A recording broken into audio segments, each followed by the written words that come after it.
This world is a ruthless slaughterhouse, where the strong feast and the weak bleed out in the dirt. Here, only the elite predators thrive amidst the carnage, drinking their fill of survival while others perish. Deep within the shadows of a dense forest, a deer grazes peacefully, oblivious to the hungry eyes tracking it. Hidden in the brush, the hunters have already locked onto their target. Our main character readies his weapon. Ignoring the whispered advice to keep cool, he draws his bowstring taut, focusing his soul into one lethal strike. At his partner's signal, he releases, sending a deadly shaft whistling toward the unsuspecting, defenseless beast. But just as he fires, a thunderous crack shatters the silence, spooking the animal right before impact. The veteran hunter bellows his name in frustration. Johann. The boy just offers a clumsy, embarrassed smirk in return. Clinging to a snapped bough while his master rants about the failure, Johann tries to talk his way out. He claims the bow was flimsy, but his master snaps that the thing was brand new just 7 days ago. Tearing up, the old man complains that a high-born noble like Johann has no business playing hunter. He insists the kid should have mastered the blade instead. As the nagging continues, Johann falls silent, his face turning cold and serious before he finally speaks his mind. He points out that being a swordsman doesn't pay the rent without a contract. Surprisingly, the master actually agrees. They head to a new hunting ground as our hero reflects survival in this trash world requires cold, hard cash. His name is Johann Eich, a soul reborn into this grim reality after a fatal accident in his previous life.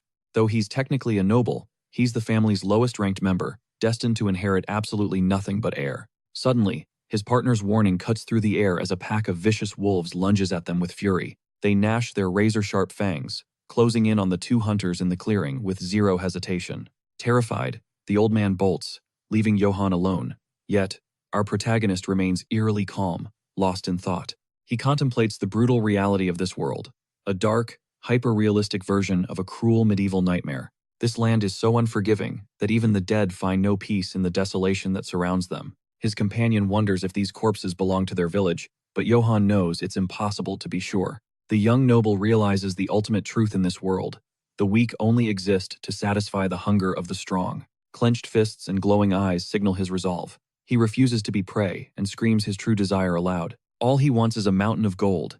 He recalls hoping for a cheat skill or status window upon arrival. Since no system appeared, he pivoted his entire focus to one thing, getting absolutely loaded with currency. He dreamed of escaping this territory to become a wealthy merchant. But while he's daydreaming about profits, his master interrupts, calling him over to inspect a rare, valuable medicinal herb known as imp's grass. It's a powerful clotting agent.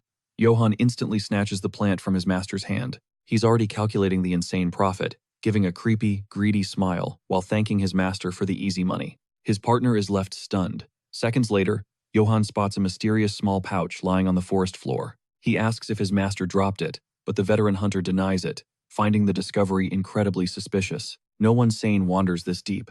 Suddenly, the hunter's face pales as a terrifying realization hits him. Both men freeze as an eerie, guttural sound echoes from the pitch-black depths of the surrounding trees. Out of nowhere, a blood-curdling scream for help rips through the forest as someone stumbles blindly through the brush. Caught between haunting cries and hungry growls, the two hunters stare into the darkness in horror. They spot a terrified little girl trapped in a tree, surrounded by a bloodthirsty pack. The master identifies Dell. She's Robert's kid, but why is she here? These wolves look massive and way more aggressive than normal. Snarling and snapping at the girl, the beasts are relentless. The hunter panics, claiming they're hopelessly outnumbered. He suggests retreating to find help. But Johann blocks his path and steps directly toward the snarling predators. Shocked, Joseph screams that it's suicide since these monsters hunt humans for sport. But our hero is unfazed. Johann remains cool, telling his partner he'll draw their attention while the old man grabs the girl and runs. The hunter is floored. Why would a high-born noble risk his life as bait just to save a common villager? Little does he know, Johann is wearing a devious grin. He sees a literal gold mine starting with 10 wolves. He is already tallying the fortune from those pelts. Wearing a massive, greedy smirk, he prepares to face his fluffy little paychecks. Watching the kid's bizarre vibe, his partner stands there frozen, completely losing the plot. Johann draws his blade with a funky stance, making Joseph cringe at his seemingly amateurish skills. No hesitation, the beasts lunged. But Johann becomes a blur of motion, diving straight into the heart of the frenzy. Steel meets fur as he tanks the first wolf's savage charge with a heavy block. The beast clamps its jaws onto the cold metal, desperate to snap the blade like a twig. Pressure mounts until crack. To Johann's shock, the sword shatters like glass under the wolf's insane biting force. Before he can blink, another predator ambushes his blind side, jaws wide for a lethal bite. Total carnage erupts. Johann is swallowed by a sea of fur and teeth in a brutal ambush. Joseph's face pales. He screams Johann's name, certain the kid is a goner. Cut to a different world. In the 8th territory, the high and mighty nobles are making their rounds. They roll into Baltruden village with a massive flex. The filthy peasants bow, trembling as the elites pass. An old man clutches a terrified child, shielding her from the crushing weight of their miserable reality. Madame H., a haughty concubine, gags at the revolting stench of the commoners crowding the path. Philip VIII, the eldest heir, just stares ahead with cold, stone-faced indifference. Lord Jason VIII joins in the trash talk, calling the entire village a stinking, pathetic wasteland. Philip notes Johann is missing and offers to send a squad to drag him back. Jason absolutely loses it. His youngest son missing during a royal inspection? Pure disrespect. He barks that he does not give a damn if Johann rots in a ditch just like his mother. Spewing venom at his absent son, Jason suddenly yanks his horse to a sharp, unexpected halt. He spots a massive hay pile and demands answers. A villager drops to his knees, begging for mercy. They hid Johann's training traps because they looked like trash. Jason scoffs at the word training. He calls his son a pathetic bug, but as he looks closer, his smug face completely drops. Under that hay lies a graveyard of wooden logs, shredded by the force of insane strikes and kicks. Jason is floored by the absolute destruction. What kind of monster did this? Meanwhile, back in the woods, Johann is pinned. The pack tears into him, but as one wolf leaps for the kill, it freezes midair.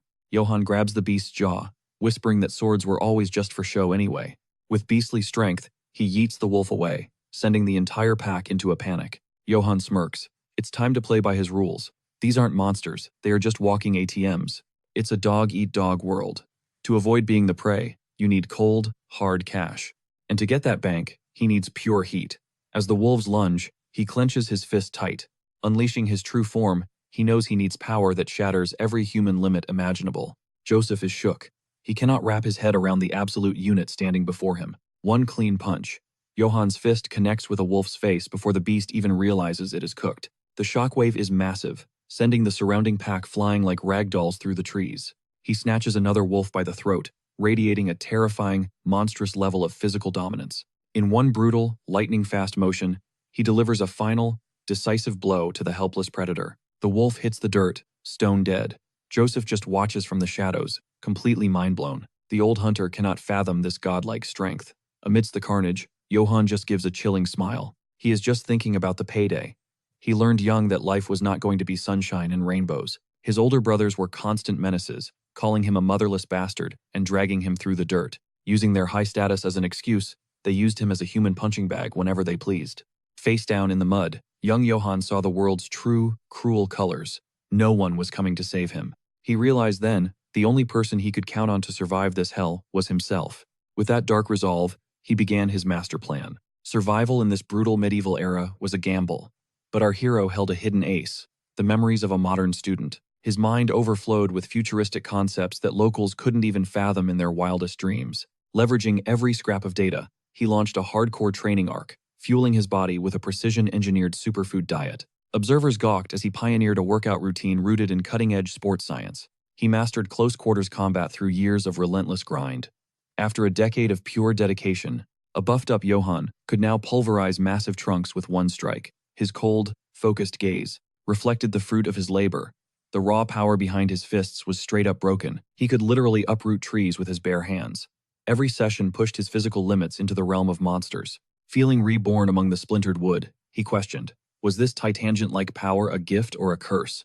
Fast forward to now. In the shadow-drenched woods, a low snarl pierces the silence following the bloody skirmish. Our hero catches his breath, glancing at his blood-stained knuckles while recovering from the beastly slaughter. Surveying the mangled wolf carcasses, he figures he's wiped out the entire pack. Nearby, Joseph clutches a sobbing Dell, her tears flowing from the sheer relief of escaping death. Though safe, Joseph looks absolutely drained. He turns to Johann, his face twisted in a scolding frown. He barks that Johann was reckless, but his voice softens as he truly thanks the teen for saving Dell. Oblivious to the lecture, Johann is busy calculating which wolf hide will net the fattest payday. "Did you say something?" he asks, checking Dell for injuries. Suddenly, the girl's pupils shrink in pure terror. Her face pales. Looming behind them, a colossal shadow with glowing crimson eyes unleashes a bone-chilling roar. Johann and Joseph spin around, baffled, as Dell hides her face. too terrified to look. Fangs bared and eyes burning with rage, a mountain-sized wolf steps out of the gloom to face Johann. It's the Alpha. Joseph loses it, screaming in panic as he realizes they're facing a true demonic beast. Run! We need an army for this, Joseph yells, grabbing Dell, but Johann just smirks at the beast. So, you're the big boss? He quips, apologizing for thrashing its subordinates. Your furs are worth a fortune, though. The behemoth glares at the boy with murderous intent, its eyes pulsing with a sinister red light. Johann sees the predator look in its eyes and smiles. The monster unhinges its massive jaws, unleashing a thunderous roar that shakes the woods. Completely unfazed, Johann blitzes toward the creature. I don't care what you are, he yells, hoisting a massive boulder from the dirt. Your hide is going to make me rich. With insane strength, he hurls the rock like a cannonball. Crack! It slams directly into the wolf's skull. The beast howls in a mix of agony and sheer rage. But Johann is the one who's mad. Damn it, I scratched the fur. The market price is going to tank now. Eyes burning with pure malice, the Alpha locks onto Johann with a lethal snarl. Then, the beast lets out a shockwave howl that feels like it's ripping the forest apart. The sonic blast is agonizing. Johann clutches his ears as the sheer volume threatens to burst his eardrums. Joseph shields Dell, trying to muffle the roar. Johann grits his teeth, his body reeling from the vibration. The howl hacks his brain. Dizziness washes over him, and his vision warps. What's happening to me? Boom! A jagged memory of two legendary swordsmen clashing strikes him like lightning. The vision is so visceral that Johann screams, feeling the phantom agony of an era long forgotten. He hits the deck, gasping for air. His mind is a chaotic mess of confusion. Blinking away the fog, he looks up, but the massive wolf is gone. It's just, poof. The Alpha vanished into thin air. That's when he spots Joseph and Dell slumped on the forest floor. They're out cold. Johann rushes over, breathing a sigh of relief when he realizes they're only sleeping. The danger is gone for now. Confused but determined, he hoists Joseph up to begin the trek back. More predators could be lurking. Johann slings the hunter over his shoulder and disappears into the midnight woods. He grumbles about leaving those valuable furs behind, but vows to return with a cart later. Under the pale glow of the full moon, he trudges through the eerie forest as village lights flicker into view. He wonders if the search party is hunting for Dell. A flicker of hope ignites. Maybe today, his father will finally show him some respect. In his mind, he's already being hailed as the rightful successor before the entire clan. But he quickly shakes it off. That's just a pipe dream. If nothing else, securing a lowly spot in the local guard would at least keep his stomach from growling. But as the village gates loom closer, the atmosphere shifts. His smug expression vanishes, replaced by a sudden, chilling dread. Torches slice through the midnight gloom, exposing a massive, silent crowd waiting in the shifting shadows. Suddenly, he's staring down his family's elite inspection unit. Armored warhorses and grim-faced soldiers are everywhere. Johann freezes. His heart sinks into his stomach as the sheer scale of this disaster finally hits home. Philip's voice cuts through the air like a whip. He demands to know where Johann's been hiding while their father was on the warpath. It clicks. The grand inspection. Johann realizes at that very moment he's absolutely cooked. Towering above on a massive horse, his father glares down with lethal disdain, branding him a worthless, insolent brat. The great lord leaps from his saddle, his heavy greaves hitting the dirt with a thud. Johann carefully sets Dell on the ground. Johann stammers out an excuse about an emergency, but his father's icy, murderous stare shuts him down instantly. Jason barks for silence, his hand tightening around the grip of a massive, intricately detailed battle axe. The patriarch's rage boils over as he threatens to cleave Johann's skull for his blatant and daring disrespect. Flickering orange light from the soldiers' torches casts long, dancing shadows over the deadly midnight confrontation. Philip keeps piling on, mocking Johann for treating their father's authority like a joke by vanishing during the event. The gravity of the situation finally settles in. He'd completely blanked on the one day he couldn't afford to miss. His father's words are pure venom, calling him a pathetic, immature disgrace to their noble bloodline. Jason stalks forward with heavy, threatening steps, radiating a murderous intent that says things are about to get ugly. Johann opens his mouth to justify his actions, but the words die in his throat before he can even start. Jason heaves his axe upward, roaring that he'll crush Johann's pride along with his arrogant head. Inside, Johann is fuming. He just crawled back from the brink of death only to get a lecture from this old man. Losing the pelts stings, but then a sly grin tugs at his lips. This disaster might actually be his lucky break. Johann switches gears, claiming he wasn't slacking. He was playing the hero and rescuing civilians from the dark woods.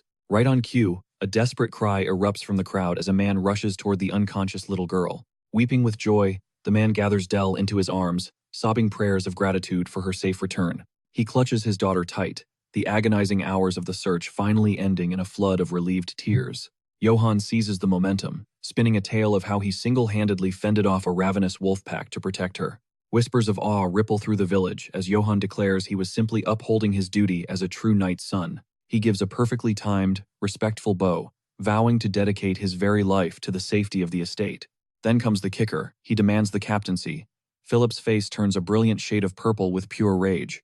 Johann's inner monologue is a total victory lap. He really just turned a death sentence into a massive self-promotion. Jason's voice drips with sarcasm as he calls him captain. Fine, he sneers. So where is the concrete proof of these wolves? Johann's heart skips a beat.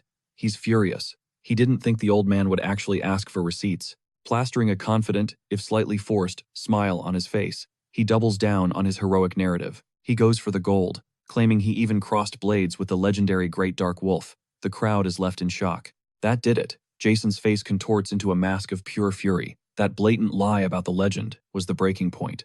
Jason roars, thunderous and terrifying, threatening to tear that lying tongue right out of Johann's mouth. Beads of sweat roll down Johann's neck. Desperate, he throws out a challenge. Fine, then test my skills in a duel. Without hesitation, the Lord orders the arena cleared and commands his son to draw his cold steel. Jason's eyes narrow. He wants to see if Johann's sword is half as sharp as his lying mouth. He drops a bombshell. This is a live weapons duel. No blunted practice blades.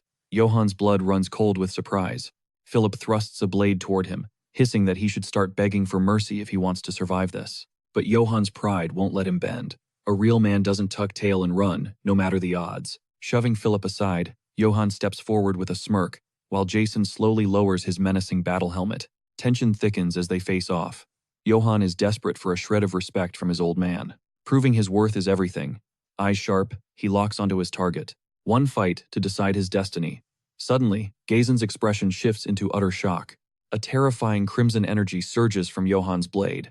Gazan can't believe his eyes. Johann lunges, his steel slamming into the massive axe. The collision is absolutely bone-shattering. Gazan's axe head begins to splinter. That raw power ripples straight into the Lord's grip. A pained grunt escapes him. The shockwaves reveal the sheer intensity of Johann's hidden strength. Gazan recoils, digging his heels into the dirt to halt his retreat. Rage boils over. Gazan can't handle the sheer disrespect from his youngest brat. Losing it, he swings his axe, screaming insults. Johann takes the full brunt of the strike. Pain surges through his veins. His brothers watch in horror, realizing their father is out for blood. He might actually kill him. The old man roars that Johann was never worth training. He was born a failure. The insults keep flying, telling the boy effort changes nothing. He'll never be superior. Gazan's losing his mind, shrieking that this land belongs only to him. Bleeding, Johann wonders if the booze finally pushed his father over the edge. Warm blood blurs his sight. Then, Philip's desperate scream cuts through the chaos. Fear grips Philip's face. Johann is stunned. Why would his brother care now? Ignoring the confusion, he stares his father down with unbreakable resolve. Even cornered, he won't fold. The villagers watch, paralyzed by the sheer brutality. With zero gas left in the tank, Johann catches the axe with his broken blade. Metal screeches and sparks rain down as they enter a final, desperate power struggle. But the steel snaps. Disarmed and broken, Johann falls to his knees in the dirt. Defeat tastes bitter as his sword lies in ruins. Gazan towers over him with a sneer. He tells the boy to learn his place and stay down forever. One more challenge and he'll crush his skull for real. The cruel lord turns away. He leaves his son in the dust, humiliated. The crowd encircles Johann in heavy silence. Pity burns in their eyes.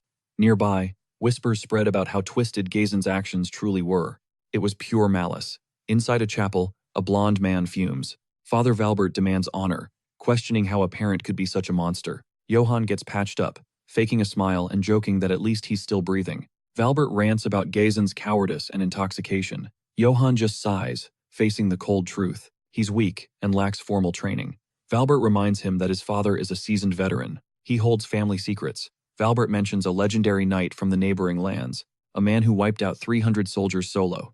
Johann is floored by that level of power. Unreal. Johann realizes skill matters most. He totally underestimated his old man's prowess. At the mention of the Black Wolf, Valbert's face drains of all color. He grips Johann's shoulders, frantic to know if the legend is actually roaming the woods. Johann nods. Joseph and Dell saw the beast too before they blacked out. The priest falls into frantic prayer while a confused Johann just watches. Valbert snatches an ancient tome, eager to show Johann the terrifying truth. He reveals that these wolves are the ultimate taboo, feared for generations. The pages depict a grisly scene, a wolf dragging a human corpse away. They are omens of absolute ruin. Legend says their appearance always heralds total devastation. They bring only misery.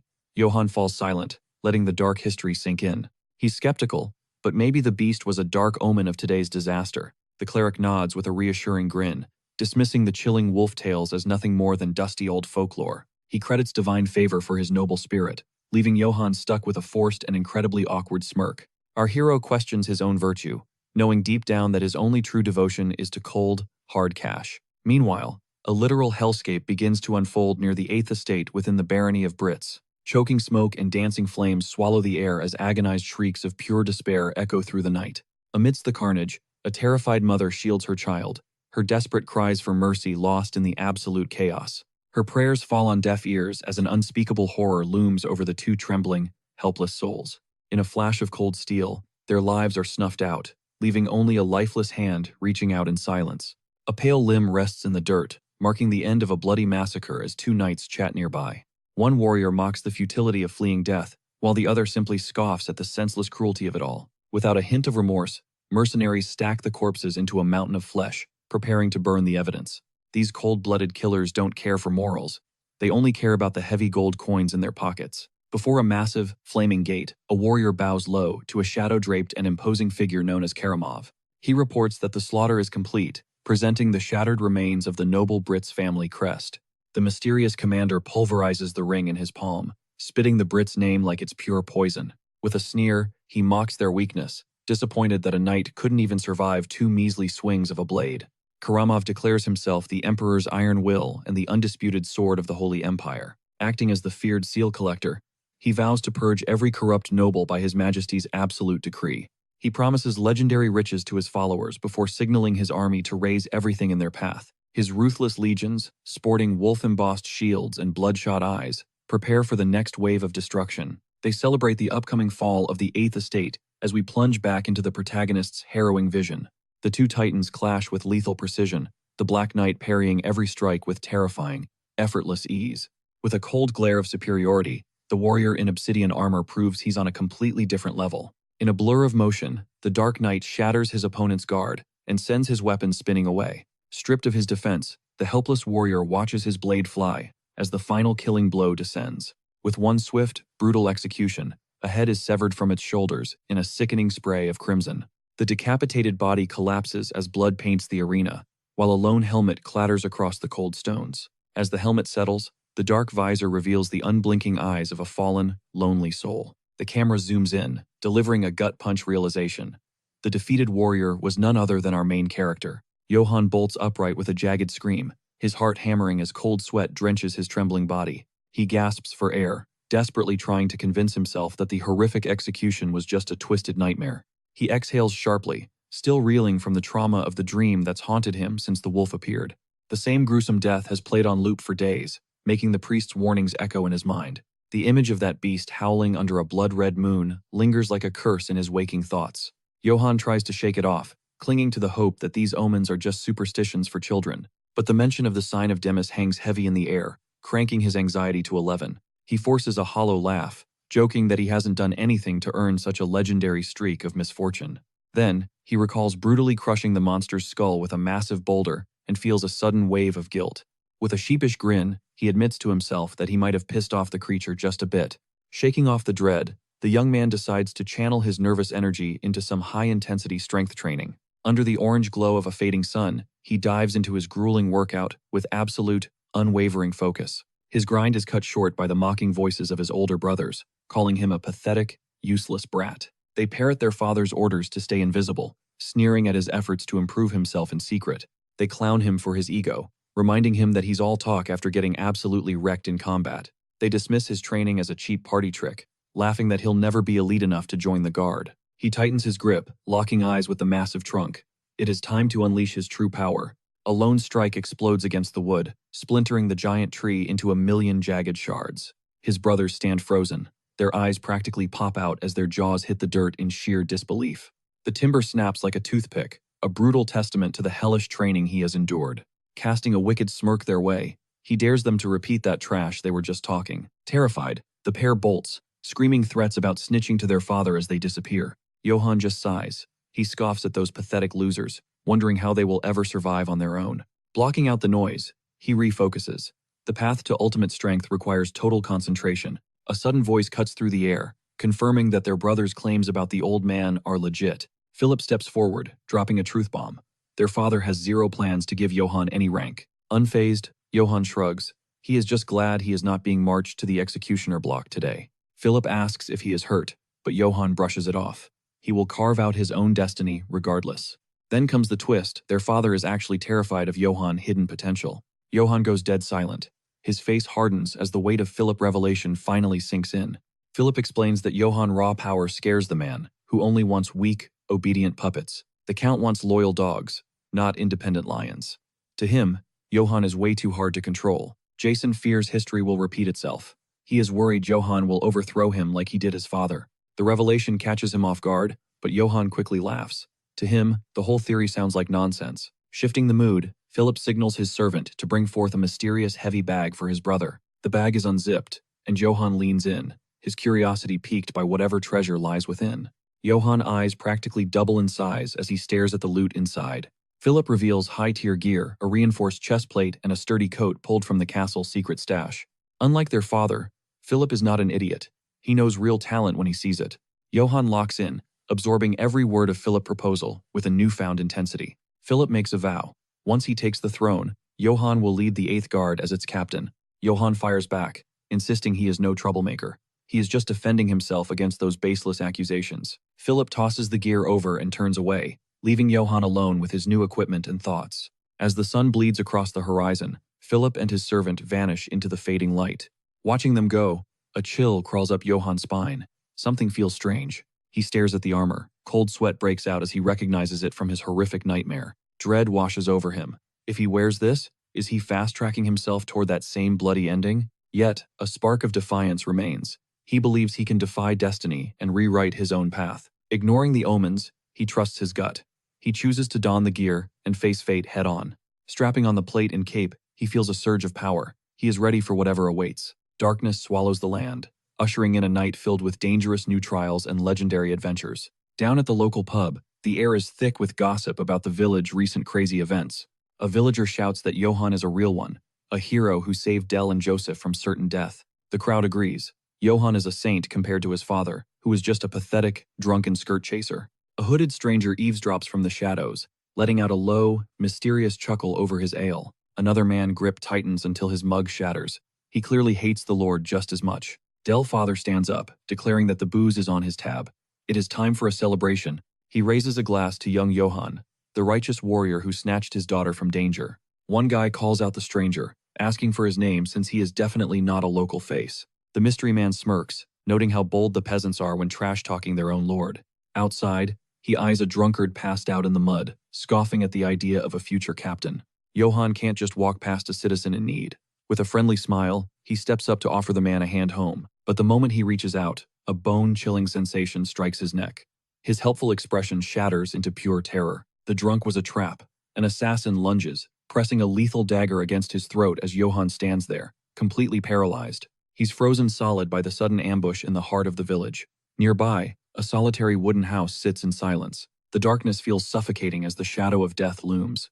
Then, in a desperate burst of speed, Johann twists away, barely escaping the blade's bite. Breathless, he wonders, did his own father send this mysterious killer? No. He shakes the thought. The old man would have come himself. Could it be his stepmother or Philip? He doubts his brother has the guts for this. But the mystery eats at him. Who exactly wants him dead? Squinting at the hooded figure, Johann demands to know his price. He offers every coin he owns to survive. But the assassin doesn't even blink at the offer. A cold, hollow voice echoes from beneath the dark cloak, claiming he already has more gold than he can spend. Panic surges through Johann. If it's not about money, what then? The killer's motives are a complete void. Then, the assassin leans in, proposing one single, terrifying question. He levels his razor-sharp dagger, making his intentions clear. One wrong word, and Johann's life ends right here. The blade, stained with a dark residue, bites into his skin. Johann's pulse races as he stares death in the eye. This feels like a high-stakes job interview. He flashes back to his past life, searching for the perfect response. Bracing himself, He swallows his fear and prepares to listen. Every nerve is on edge as he waits for the query. The hooded man leans in, his gaze piercing. He notes Johann's impressive build before dropping a total bombshell. Are you truly the son of that filthy pig, Jason Ates? The bizarre question leaves Johann absolutely floored. Fury simmers beneath his fear as he grinds his teeth. He needs an answer that will keep his head attached. Trembling but defiant, he retorts that even a lion can be born from a line of pigs. Silence falls instantly. The tension is thick enough to cut. Johann's mind spirals. Did he just make a fatal mistake? Is this where his journey ends? Suddenly, a chilling, distorted laugh erupts from the assassin, leaving the boy shaken. The man admits he liked the answer, but his grip doesn't loosen. Johann's desperation only grows. With a twisted, predatory grin, he declares that from this moment on, Johann belongs to him alone. The protagonist is left reeling, unable to grasp the weight of those dark, mysterious words. This is Kegel, the legendary poison master of the Nissos Guild, the Empire's deadliest and most feared shadow. A master of the blade known as the Venomous Serpent, he's survived 1,000 blood-soaked missions. Yet, Kegel faced a looming crisis. He had no heir. He'd searched everywhere, finding only worthless insects. Even those with talent were blinded by useless notions of honor, refusing to walk the path of a killer. One stubborn knight even chose death over staining his soul with Kegel's lethal, dark arts. Without a flicker of pity, Kegel granted that wish, snuffing out the man's life in a single heartbeat. In the center of the arena, over 30 high-born heirs met a similar, bloody fate at his hands. Driven by desperation, he consulted the Empire's witch. She pointed him toward a forgotten, rural corner of the world. The prophecy claimed his successor was one of the sons of the drunkard, Lord of Hades' castle. Kegel was skeptical. Why would a genius be hiding in such a pathetic, poverty-stricken backwater? The witch just cackled, betting her own gold on the prophecy's truth. Kegel took the bet. He knew better than to cross a witch, and he was out of options. Time was running out. Even as he reached the Adas estate, doubt gnawed at his gut. Was this really the right place? He decided that if the boy was a disappointment, he'd end him immediately. But now, everything has changed. I'm done wasting time, Kegel growls. You will be my successor. He lays out a brutal ultimatum. Master his deadly swordsmanship or die right here. Johann is stunned by this sudden, insane turn of events. Caught between terror and confusion, he blurts out the first thing on his mind. How much do I pay? Kegel's face contorts in rage. I'm not looking for a paycheck, you brat, he roars back. Suddenly, Johann's eyes light up with pure greed. Free lessons from a literal legend? With stars in his eyes, he tells Kegel he's been waiting his whole life for a master like him. He warns that his blade work reeks of a cold-blooded killer, not a noble knight. Mastering these arts will brand him a permanent stain on his family's legacy. Johann screams that honor is trash and begs for the training. The killer smirks and agrees. In all his years, he's never encountered such a wild brat. Then, Johann recalls a detail. His eyes sparkle with greed as he asks if he gets paid for training well. Kegel gazes at the boy, realizing this kid is cut from a completely different cloth. Back at Castle 8, the territory lord readies his stallion for departure. Flanked by guards, he declares the inspection finished before riding off into the distance. Philip bids farewell, promising to oversee the fortress while his father is away. Johann's stepmother sneers that regardless of his struggles, the castle will eventually fall to her. Philip snaps back, declaring himself the sole heir and the next lord of these lands. Jason groans, fed up with their constant bickering, and tells them to handle it themselves. Philip notes Johann's disappearance, causing the lord to gnash his teeth in pure, unbridled rage. The mere mention of the rebellious runt infuriates him. Philip trembles at his father's boiling temper. He stays cool, waiting for orders. Jason scoffs, dismissing the brat as a waste of time. His life is worthless. Philip bows in submission, offering a fake apology to his furious father. Secretly, Philip wonders what kind of trouble Johann is stirring up deep within the woods. Kegel demands a skill check before training begins. Johann nonchalantly asks to borrow a blade. He admits he shatters his own weapons too often. Kegel finds the reckless kid absolutely insufferable. Contemplating murder, Kegel hands over a sword and asks if the rookie is ready to die. Johann grins wildly, ready to unleash his hidden potential upon his new, deadly master. Facing off in the shadows, Johann takes a clumsy, bizarre stance that makes Kegel sigh loudly. Disgusted by the boy's pathetic form, Kegel prepares to end him. Johann asks for total freedom. The master agrees. With a wicked grin, Kegel permits fists, stones, or steel. Anything goes. Johann suddenly snaps the borrowed sword with his bare hands, leaving his master completely speechless. Metal shards erupt as the blade's death knell echoes. Kegel's eyes nearly pop out of his head. Stunned by this monstrous strength, his doubts about the witch's prophecy vanish into thin air. Shards glint in the moonlight as Kegel stares. This boy isn't human. He's a physical freak. The prophecy was true. Johann smirks, prepping an assault fueled purely by raw, unadulterated power. Under the moon's glow, shards fall as Kegel feels the sheer air pressure from Johann's stance. Johann's fist generates a shockwave. Kegel braces, knowing a direct hit means instant death. One strike would pulverize his bones. He isn't fighting a boy. He's facing a starving lion. With eyes ablaze, Johann charges, but the master vanishes, moving with godlike, blinding speed. Dodging effortlessly, Kegel unleashes his serpent style, slithering through the air in chaotic patterns. Johann's head spins. He can't track the master's flow. The movement is simply too erratic. Kegel strikes. The flat of his blade connects with surgical precision, slamming into Johann's side. Johann hits the dirt, howling as the sheer force of the blow rattles his entire frame. Staggering up, Johann meets Kegel's icy gaze. The master stares him down with cold authority. He's impressed Johann is still conscious after that hit. The boy's durability is absolutely insane. 1,000 years ago, he'd be a legendary hero. But now, Kegel spots a fatal flaw. This weakness is a death sentence. Fix it, or prepare for an early grave, Kegel warns. Fate will be cruel. Johann freezes, reeling from the weight of his master's chilling prediction. Kegel explains that Johann's lack of control is a ticking time bomb waiting to explode. Johann scoffs, confused. How could his own power possibly be his greatest enemy? Kegel reveals a set of daggers, readying the next brutal trial for his monster of a student. He dares the kid to go all out, unleashing every ounce of his raw power. With a smirk, he drops a wager.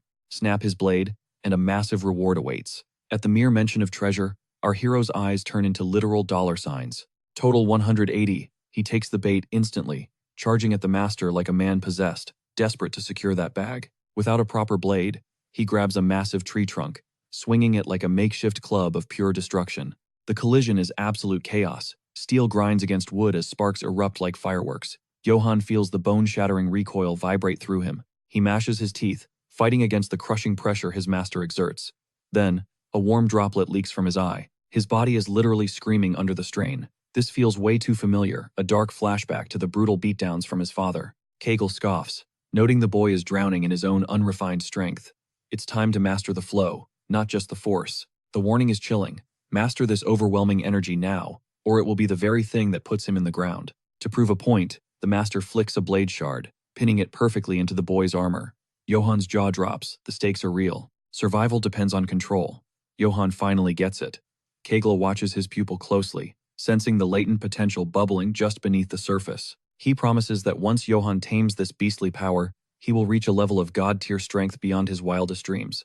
Then, moving like a ghost, the master strikes with just his scabbard. It's a blur. Johann cannot even blink before the hit connects. Shock ripples through him. That blunt sheath sliced his heavy armor, like a hot knife through butter. How is that even possible? The assassin explains the secret. True mastery means anything can become a lethal edge.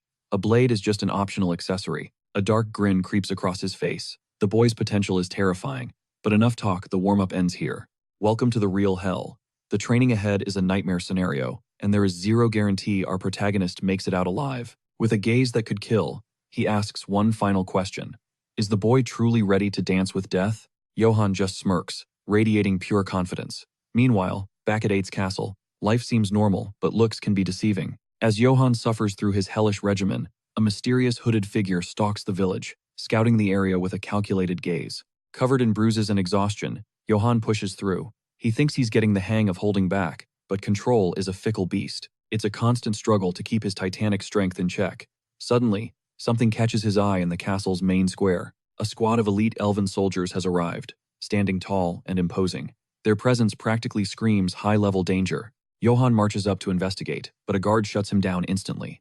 The kid is not exactly thrilled about being told what to do. He snaps back, catching an attitude. Who do these guys think they are? The soldier just smirks, ready to drop some knowledge. Meet the Wolves of Akiton, the most feared mercenary guild in the land, working directly under the king's shadow. Mentioning mercenaries grabs Johann's attention instantly. He asks about the payout, and the guards cannot help but laugh at his boldness. 2 gold coins per mission? That's way more than a captain's salary. They flex that it is about finesse, not just meathead muscles. Johann is practically drooling at the thought of all that gold. A career change is looking real tempting right about now. But the vibe shifts. From the shadows, a warrior clad in shimmering golden armor watches Johann's every move with intense interest. This titan begins to move, his footsteps heavy with an aura so thick you could cut it with a knife. He's a walking catastrophe. Johan's pupils shrink as the warrior's reflection fills his vision. A primal shiver races down his spine. His survival instincts are screaming. Without even thinking, his hand flies to his hilt. It's pure reflex. His body recognizes a predator long before his brain does. He is ready to draw, bracing for a fight against a monster. He is internally panicking. Why is his body reacting like it is game over? A knight barks at him for his disrespect toward Lord Keramov, but the golden giant waves him off. He is intrigued. Perched on a snowy white steed, Keramov looks down at the boy. His presence is absolutely suffocating, like a mountain leaning on a pebble. Those glowing crimson eyes lock onto him. He demands to know who this brat is, the one bold enough to challenge a god. Sweat pours down Johan's neck. The pressure is insane. He is completely cornered by the imposing weight of this knight's legendary status. Surrounded by steel, he chokes out his name, Johan of House 8. He is doing his best not to let his voice tremble. The golden warrior reaches for his visor. The air turns cold as he prepares to reveal the face behind the legend. The helm comes off, revealing the man himself, Keramov, a legendary member of the Imperial Guard. Johan is paralyzed with pure awe. He finally realizes why he went for his sword. It was not a choice, it was a desperate survival reflex he could not control. This feeling is on a whole different level. Not even the Black Wolf or his father's murderous rage felt this terrifyingly absolute. Karamov's killing intent is like a physical weight, crushing the air out of his lungs. Johan is a literal rabbit caught in a trap. He is just prey standing before an apex hunter. Every drop of sweat is a testament to the sheer, unadulterated terror he feels. Icy and commanding, the elven knight barks a lethal order for the boy to clear the path. Drenched in cold sweat, Johan's limbs betray him, quaking under the knight's suffocating, monstrous pressure. Terror paralyzes his very soul as the nearby mercenaries sneer at his pathetic display of weakness. They jeer, warning him to watch his step next time, followed by a soldier's mocking laughter. If there even is a next time, one taunts.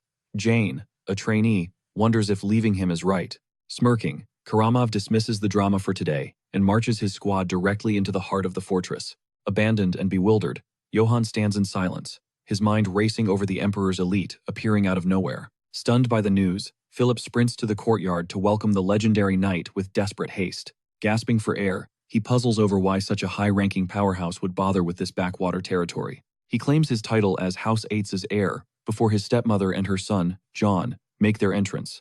She shamelessly flirts, showering the knight with praise and flashing a sultry smile that suggests marriage was possible. She beckons him inside with a wink, but Keramov treats her like thin air, utterly ignoring her advances. Philip fumes at the disrespect as the titan in shimmering gold armor strides through the heavy castle doors.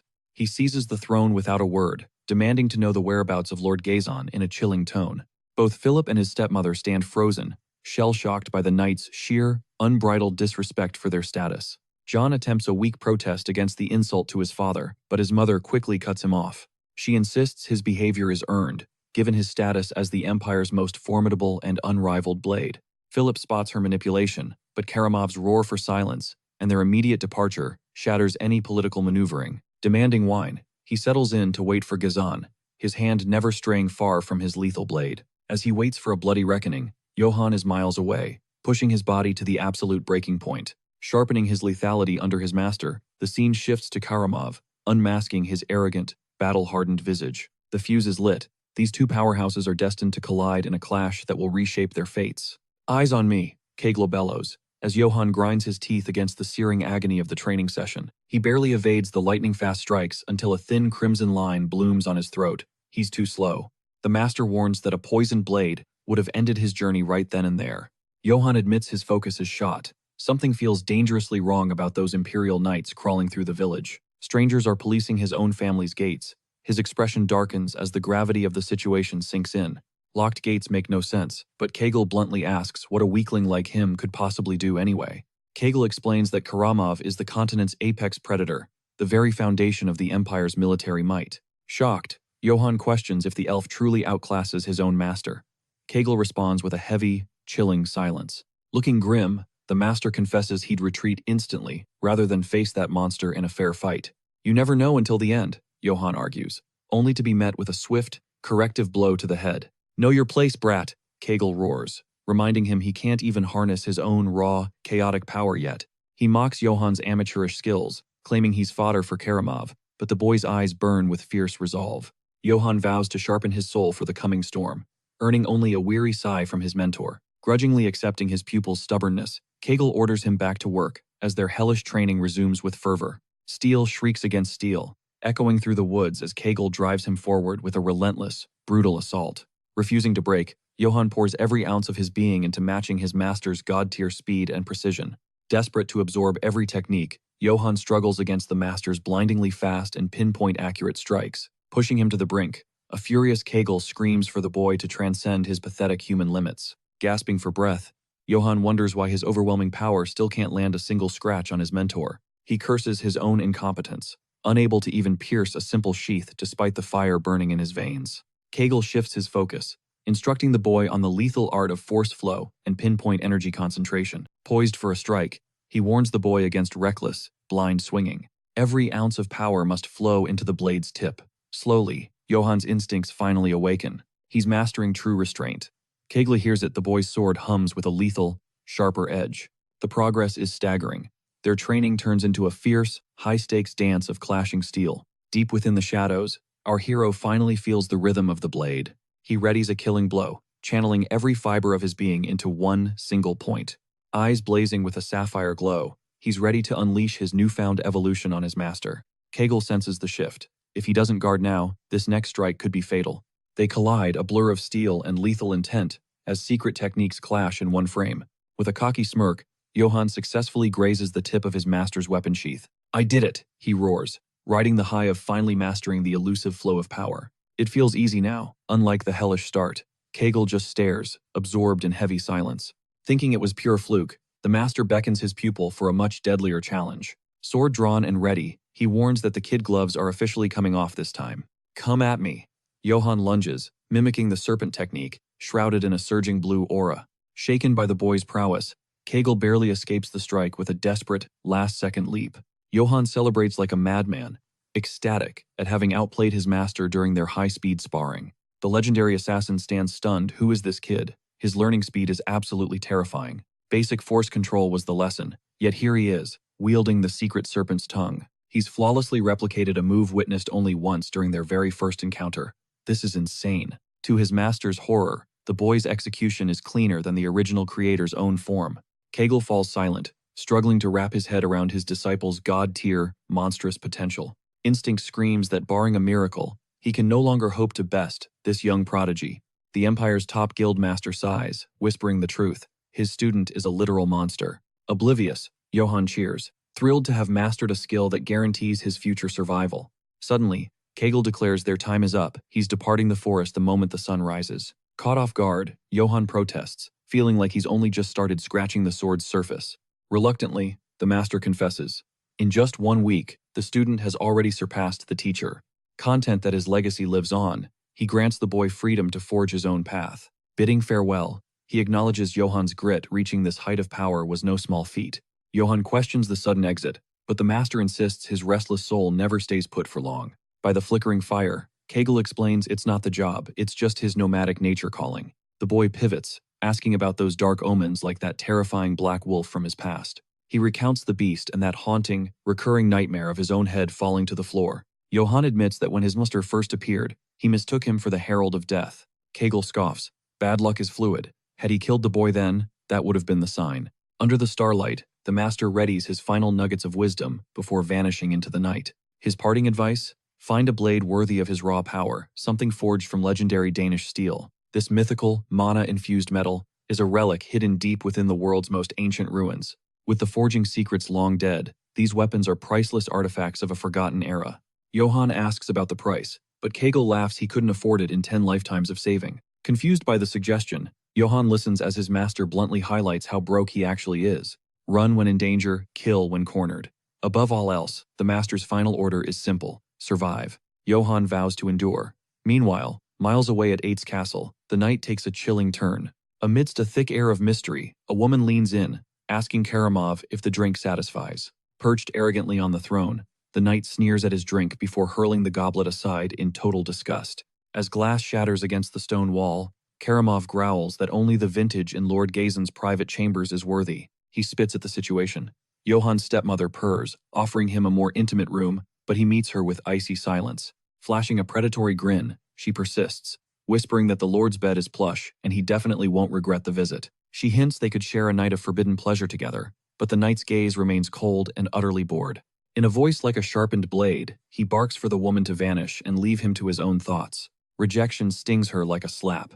She stammers out a desperate plea, reminding him that their window of opportunity is closing. Keramov notes that Gazin won't return until midnight, his eyes suddenly burning with an eerie crimson malice. A wicked smirk twists his lips as he admits he's tired of waiting and is finally ready for some bloody fun. The knight drops the act, baring his fangs for the only entertainment he truly craves, a heartless, total massacre. Outside, the first screams pierce the air. Philip trembles, paralyzed by the sudden, violent chaos erupting within the castle. Deep in the woods, Johann freezes.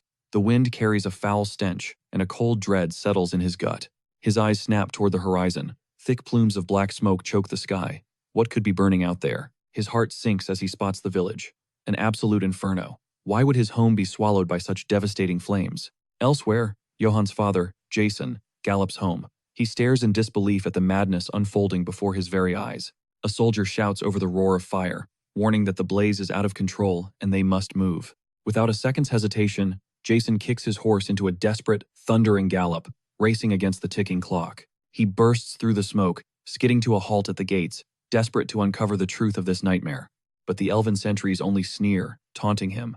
Look at the slowpoke lord, finally gracing us with his presence. They bark at him to move, mocking that Lord Keramov's legendary patience is wearing dangerously thin. The heavy gates creak open, and the color drains from Jason's face. What he sees is pure, unadulterated horror. The courtyard is a graveyard. Mangled bodies are scattered like discarded rags across the cold, blood-stained bricks. You can still see the agonizing terror frozen on the faces of those who were slaughtered, without any hope. Choking on the scent of iron and death, the Lord stammers, barely able to ask who caused this carnage. Boom! A massive, gold-plated boot slams into the dirt right before him, shaking the very earth beneath his feet.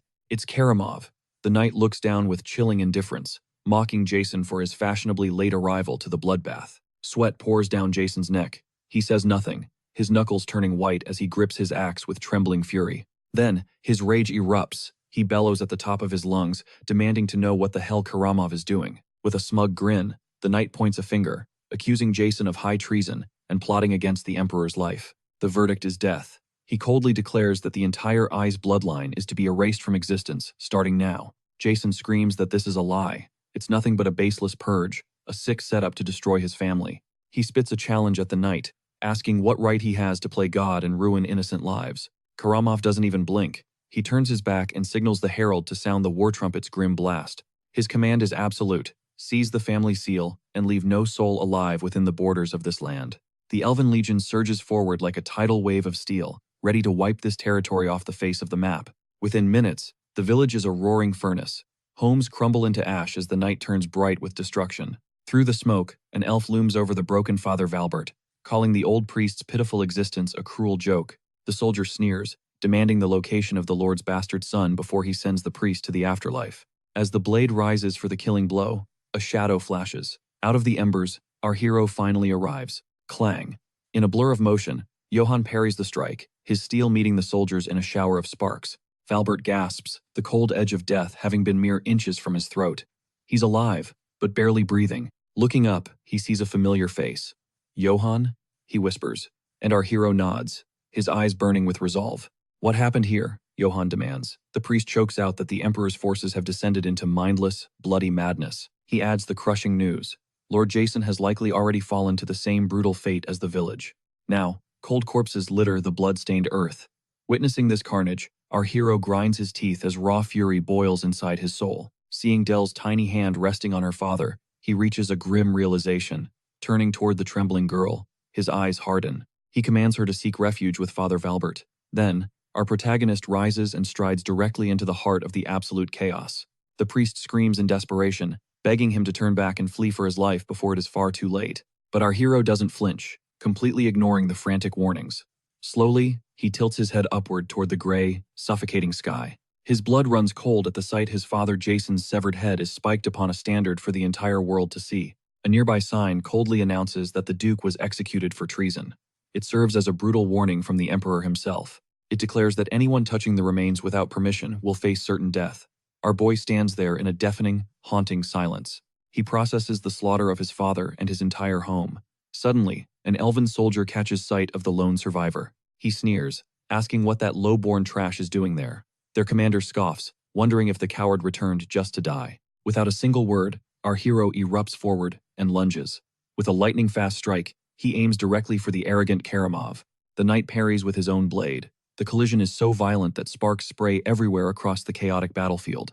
Suddenly, our protagonist's blade begins to fracture under the knight's overwhelming might. The steel simply cannot withstand the crushing pressure. The sword shatters into jagged shards. Seizing the opening, Keramov retaliates with a devastating blow that shatters the very air. The impact sends him soaring. He skids across the dirt but rebounds instantly, fueled by pure adrenaline as he rushes his enemy again. With murder in his eyes, Keramov flashes a wicked grin, admitting that this little dance is actually starting to amuse him. Our hero snatches a discarded blade from a fallen corpse and dives back into the fray with unhinged determination. He unleashes the serpent technique taught by his master, moving with the fluid, deadly grace of a striking cobra. He strikes with both blades simultaneously, but Keramov holds firm, blocking the twin assault with his legendary Danish steel sword. Once again, the cheap steel snaps under the pressure. The knight immediately launches a precise, high-speed counteroffensive. With surgical precision, he commands several floating swords to swarm our hero, attacking from every conceivable angle at once. With a final gesture, Keramov unites the blades and fires them. The projectile hits a massive stone statue behind our boy. The impact is absolute, completely obliterating the solid stone into a cloud of dust and rubble. Smirking, Keramov remarks that the duel was surprisingly entertaining. He laughs, claiming it felt better than anything he had imagined. It was more electrifying than a lightning strike. With another thunderous hit, an elven soldier is blasted backward from the shockwave. Keramov chuckles, stating that the slaughter is finally becoming interesting. A dark, sinister smile spreads across his face. He demands our hero provide more entertainment, mockingly calling him nothing but a pathetic bastard of the Ease bloodline. Despite being disarmed, our hero rises, clutching only a broken hilt. Keramov prepares to finish him with his massive golden blade. With a blur of motion, the golden sword slams into our hero's chest. He desperately tries to brace for the impact. He uses his broken shards to block, but it is futile. The force is so immense he is hurled backward like a ragdoll. Defenseless and broken, Johann crashes into the dirt once more, his body covered in deep wounds and crushing defeat. They lock eyes across the clearing as our hero struggles to breathe. Suddenly, the knight's expression shifts to utter confusion. He glances down at his own chest. He can't believe his eyes. Is his legendary Danish armor actually cracked? Wide-eyed, he realizes a mere human managed the impossible. Shattering Danish steel should be a feat beyond any mortal's reach. It should be impossible. Fuming, he bellows, demanding to know exactly what kind of monster this bastard truly is. Meanwhile, our protagonist retrieves 2 more blades from the dead. With fresh steel in hand, he prepares for round 2. He charges once more, and the knight is visibly shaken by the terrifying aura radiating from the young warrior. Our hero unleashes a flurry of savage blows. Keramov snarls, calling him a mindless animal who just swings blindly. With a single, effortless motion, the knight deflects the assault, mocking the boy's lack of any real combat finesse. Our hero pours every ounce of strength into his strike, but the knight remains unmoved. Johann quickly switches to the serpent technique. He retreats to reposition, but Keramov has already read him. He sneers, noting the kid has no idea how to actually block. He realizes our hero is fighting on raw, unrefined instinct alone, lacking any formal training or sophisticated strategy. His gaze turns lethal. Realizing the boy is a wild threat, he decides to end this duel immediately with one final strike. As our hero lunges again, he uses his own father's tattered banner as a brilliant, tactical distraction. The crimson flag hits the dirt, and our boy seizes the opening to lunge forward, trampling over his own father's legacy. Incensed by the carnage, the elven commander bellows a bloodthirsty order for his legion to swarm and slaughter our protagonist. Crimson rage blazes in our hero's eyes as he readies his blade. Then, with one lethal flash of steel, he decapitates a soldier whose final scream is cut short by terror. Before the body even hits the dirt, the battlefield falls silent.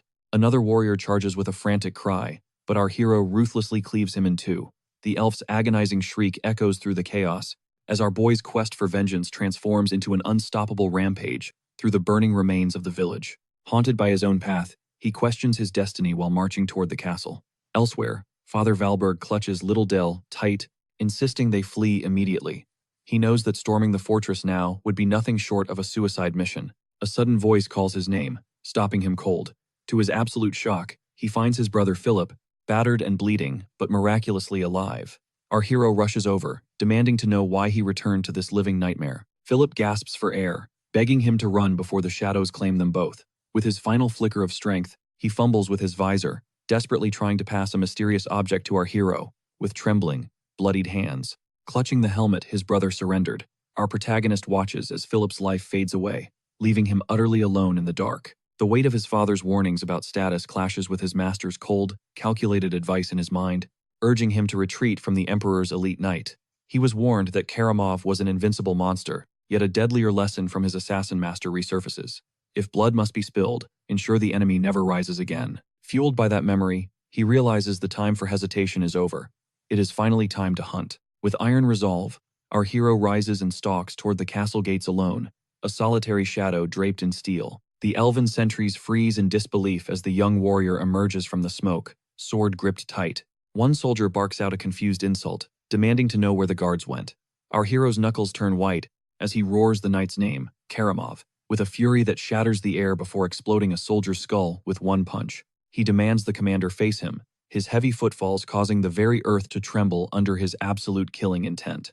Beneath a fractured helmet, his gaze pierces the dark. Nearby, Keramov's blade drips with fresh blood, its runes pulsing with malevolent light. The knight sneers, noting he had heard rumors that a son of the Eyes family had managed to crawl away. He recognizes Johannes, the boy who once dared to defy him.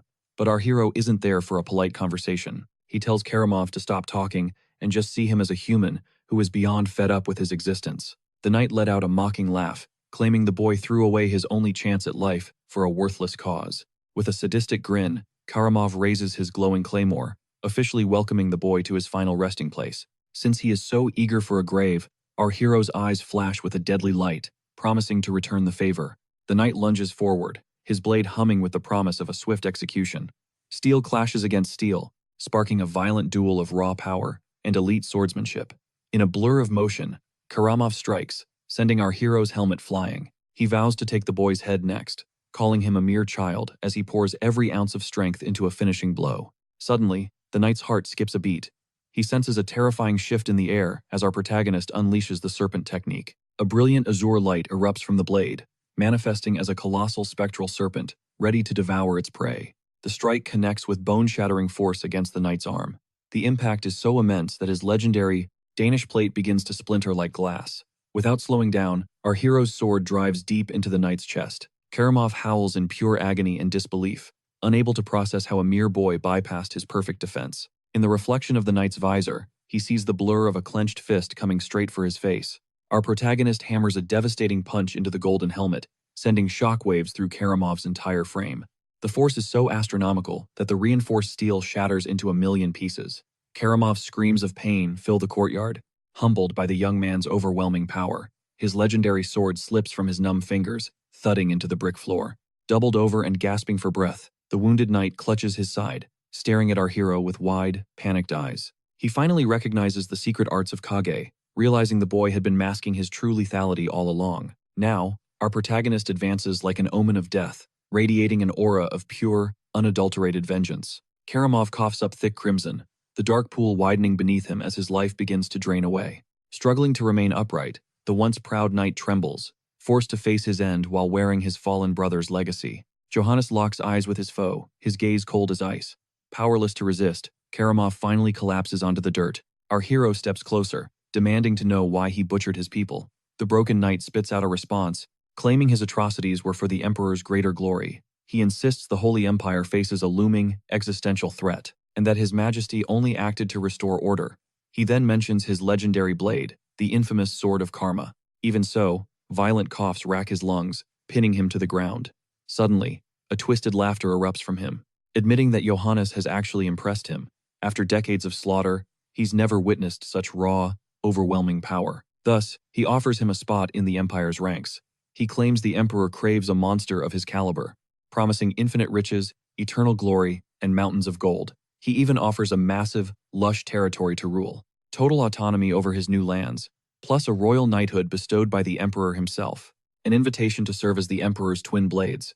Our hero stands mute, weighing the golden temptation. It is the dream life, endless cash and status, yet a bizarre emptiness gnaws at his soul. Despite achieving his ultimate goals, he feels zero spark. Eyes blazing with rage, he shuts the offer down. Keramov reels in total disbelief, unable to fathom why anyone would decline such a divine promotion. Our lead roars that the knight didn't just slay his brother, but erased his entire people. The knight sneers, dismissing them as mere peasants. He's floored that our hero would choose trash over treasure, just because of them. With a demonic, spiteful smirk, his jaw tightens before a manic scream erupts, shouting that those peasants were just vermin to be stepped on. The weak exist for one reason, to bleed so the strong can thrive. Hearing this filth, our hero's face turns into a mask of steel. Whispering an apology to his master this time, he's going full throttle, channeling every ounce of his fury. He lunges forward, a blur of lethal intent. His fist connects directly with the knight's steel visor. The metal explodes upon impact. Through his bloodied knuckles, our hero radiates pure, unyielding resolve. Shards of iron rain down in the shadows. The blow is too much. The knight's defense utterly crumbles. His arm drops limply to the cold bricks. Johannes's hand is mangled, but the war is finally won. Standing over the Golden Knight's corpse, our exhausted hero turns away with a heavy, soul-tired gaze. With his dying breath, the knight wheezes, mocking him as a fool for rejecting a god-tier life, warning that he's crossed a line of no return. By slaying the Emperor's sword, he's invited hell itself. Destroying his finest warrior seals our boy's fate. From here on, his existence will be pure, unadulterated suffering. Unfazed, our hero meets his eyes with zero fear. As the knight utters one final curse, his life fades as his fingers go limp. He remains a corpse in the burning wreckage of the courtyard. He once lived solely for the grind, purely for the money, but watching blood drip from his knuckles, a new mission ignites. These monsters erased his home and everyone he ever cared for. They left nothing but ashes. Even if the entire world hunts him, he will never regret this path. Let the masses curse his name. This isn't just a choice, it's the start of his epic journey. A brand new destiny begins. Deep in the night, a massive stone gate groans as it slowly slides open, exposing the castle's inner courtyard. A lone sentry creeps toward a timber door to investigate the disturbance. He swings it open to find Jane and her elven squad waiting. Her expression is pure, unfiltered fury. Jane demands the cold truth. The battered elf nods frantically, pleading with her to believe his nightmare, recounting how our hero materialized and tore through their ranks. Then, using nothing but his bare fists, he crushed the invincible Keramov, leaving her completely stunned. The soldier continues, shaking. That was the last glimpse of the commander. Speechless, Jane gestures toward the desolate courtyard, demanding the location of the corpse. If this is real, the elf maiden screams it's absolutely insane. Demanding physical evidence, the soldier stammers that it makes zero sense, but he witnessed the impossible. He saw the whole massacre. Suddenly, another guard reports that the elite hunting party is fully prepped. Stealing her nerves, Jane strides forward with lethal intent. She spins toward her waiting battalion, issuing a chilling command to the group. Hunt him down and end him, no mercy, no hesitation. Johann is officially the prey. The hunt is on as the battalion mobilizes to track him down. Labeling him a traitorous snake, Jane blames him for Keramov's end and demands his head. Dead or alive, he must return. Deep in the woods, our hero's resolve hardens. Steel clashes as Johann tangles with elven scouts. A cry of agony rips through the air. A lightning-fast strike drops one. Our boy is a cold-blooded blur of motion. Jane commands a full lockdown. No solo fights, just grind his stamina to zero. Is Keramov really fallen? The men whisper in disbelief. Jane's eyes burn with iron focus. Their directive is clear. Deliver Johann's severed head to the Emperor himself.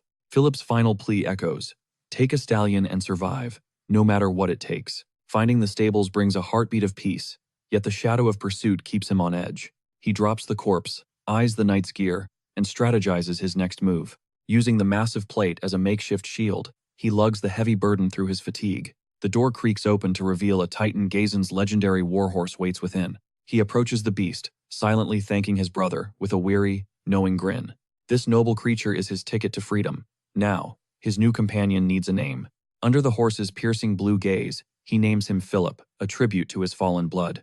Over there, Danish steel, an elven soldier shrieks, spotting a metallic glint in the brush. The search intensifies until the rhythmic thunder of galloping hooves shatters the silence. Like a phantom, Johann streaks past on Philip, his mind laser-focused on the exit. It is him. The boy is escaping. An elf screams in pure, unadulterated shock. The duo vanishes into the ink-black woods, leaving the elven commander fuming with rage. Fire! He roars. Archers loose a lethal rain of bolts toward our fleeing hero. Clang! The projectiles deflect off Keramov's armor. The gamble paid off perfectly. Under the silver glow of a full moon, Johann gallops into the safety of the night. Finally losing them, he reaches the Black Forest's heart and collapses from the saddle. Guilt over the unburied dead flickers, but survival demands he stay focused on the grind. That armor looks like a jackpot. His eyes then land on a majestic violet blade. He hefts the Danish steel weapon. It is impossibly light, yet terrifyingly sharp.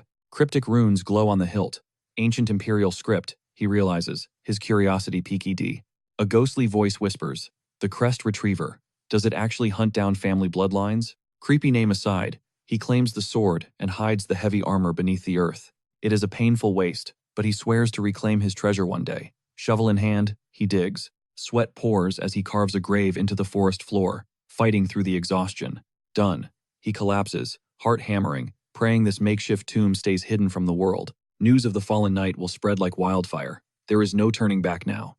The knight's dying curse rings in his ears, promising a future paved with agony. My life was already hell, he scoffs, reflecting on his path as a penniless wanderer. Snap. A sudden sound in the darkness triggers his survival instincts. He freezes. He whirls around, bracing for a nightmare. It is that same monstrous black wolf. "Are you kidding me?" he groans. The creature has the worst timing imaginable. He is too drained to fight a monster. Combat is a death sentence in this state. He needs his horse. Fast. But a triumphant shout from the elves ruins everything. They have Philip. He is close. The leader sneers, tightening the noose around Johann. Those are Akitan's wolves. They are too fast. Horror dawns as he is spotted. "There!" a voice cries. Crossbows level at him instantly. He is cornered. Frustration boils within Johann. Fighting this mob solo is a death sentence. He's cornered between a monstrous wolf and the elven blades closing in. Hope vanishes, leaving our hero drowned in absolute despair. Is this his final curtain call? Suddenly, the impossible happens. The beast completely ignores Johann and tears into the elven ranks with savage fury. Screams echo as the monster shreds through the soldiers. Johann freezes, mind racing. Why did that apex predator skip him? But then, the truth hits him. The wolf is carving a bloody path for him. This is his one-shot ticket to survival. It's now or never. If he hesitates, he's a dead man. Letting out a primal roar, our protagonist bolts through the carnage, racing toward his steed. He weaves through the madness to escape. Shoving his foot into the stirrup, he prepares to mount. With one explosive leap, Johann swings into the saddle, white-knuckling the reins. Suddenly, fragments of his past flood his mind. Eyes locked on the horizon, our hero flees with grim resolve. He recalls his innocent childhood and a peaceful life long gone. Now, he's just a ghost riding through the suffocating dark forest. Memories of grueling training and bloody skirmishes flicker like old film. He sees the horrific destruction that leveled his home. With that, our boy leaves his world in ashes behind him forever. Behind him, an elf falls cold after the beast's assault. The towering creature watches the boy vanish from afar. Task complete, the wolf melts into the midnight shadows. Those crimson eyes offer a final, eerie warning. Up ahead, Johann hits an elven military blockade. Every exit is sealed tight. Trapped again, our exhausted hero slides off his horse. Starving and sleep-deprived, he never expected to be prey for the legendary wolves of Aquadan. For 3 grueling days, he's danced with death. Now, he's at his absolute breaking point and can barely lift his blade. Seeing fresh troops, he wonders if his luck finally ran out. Stashed in the shadows, Johann's options are zero. Then, a traveling merchant caravan appears on the road. A desperate plan forms. He'll pose as a traitor to sneak past. If he blends in, he might just survive. Enter Eldons of the Getana Trading Company. An eye-patch-wearing guard alerts Master Eldons to a stranger. He reports a knight clad in heavy steel. Khan, a seasoned mercenary, commands everyone to ready their weapons. But Gaz, the oblivious one, doesn't get the hype. Goran snaps at him to open his eyes. The man's wearing a plate helm and crimson gauntlets. Khan tells the kid to eyeball that sword. He points at the purple hilt, a genuine Dana steel blade. Still, Gaz thinks, a fight is pointless. Irritated, Khan barks for someone to drag the moron away. Another merc yanks him back by the ear, demanding silence. Their leader, Eldons, commands Goran and Khan to prep. With a stone-cold gaze, he tells them to strike on his signal. The duo acknowledges the order. Eldons then maneuvers his men toward our wary hero. Khan suggests unhorsing him immediately.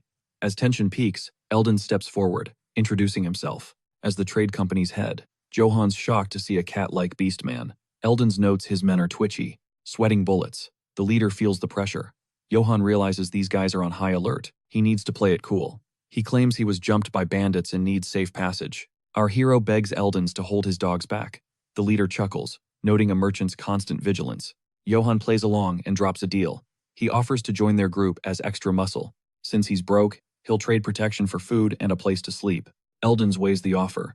Seeing Johan's obvious strength, he seals the bargain. They're bound for Marcel, a long haul. Our hero offers thanks, but he's never heard of the place.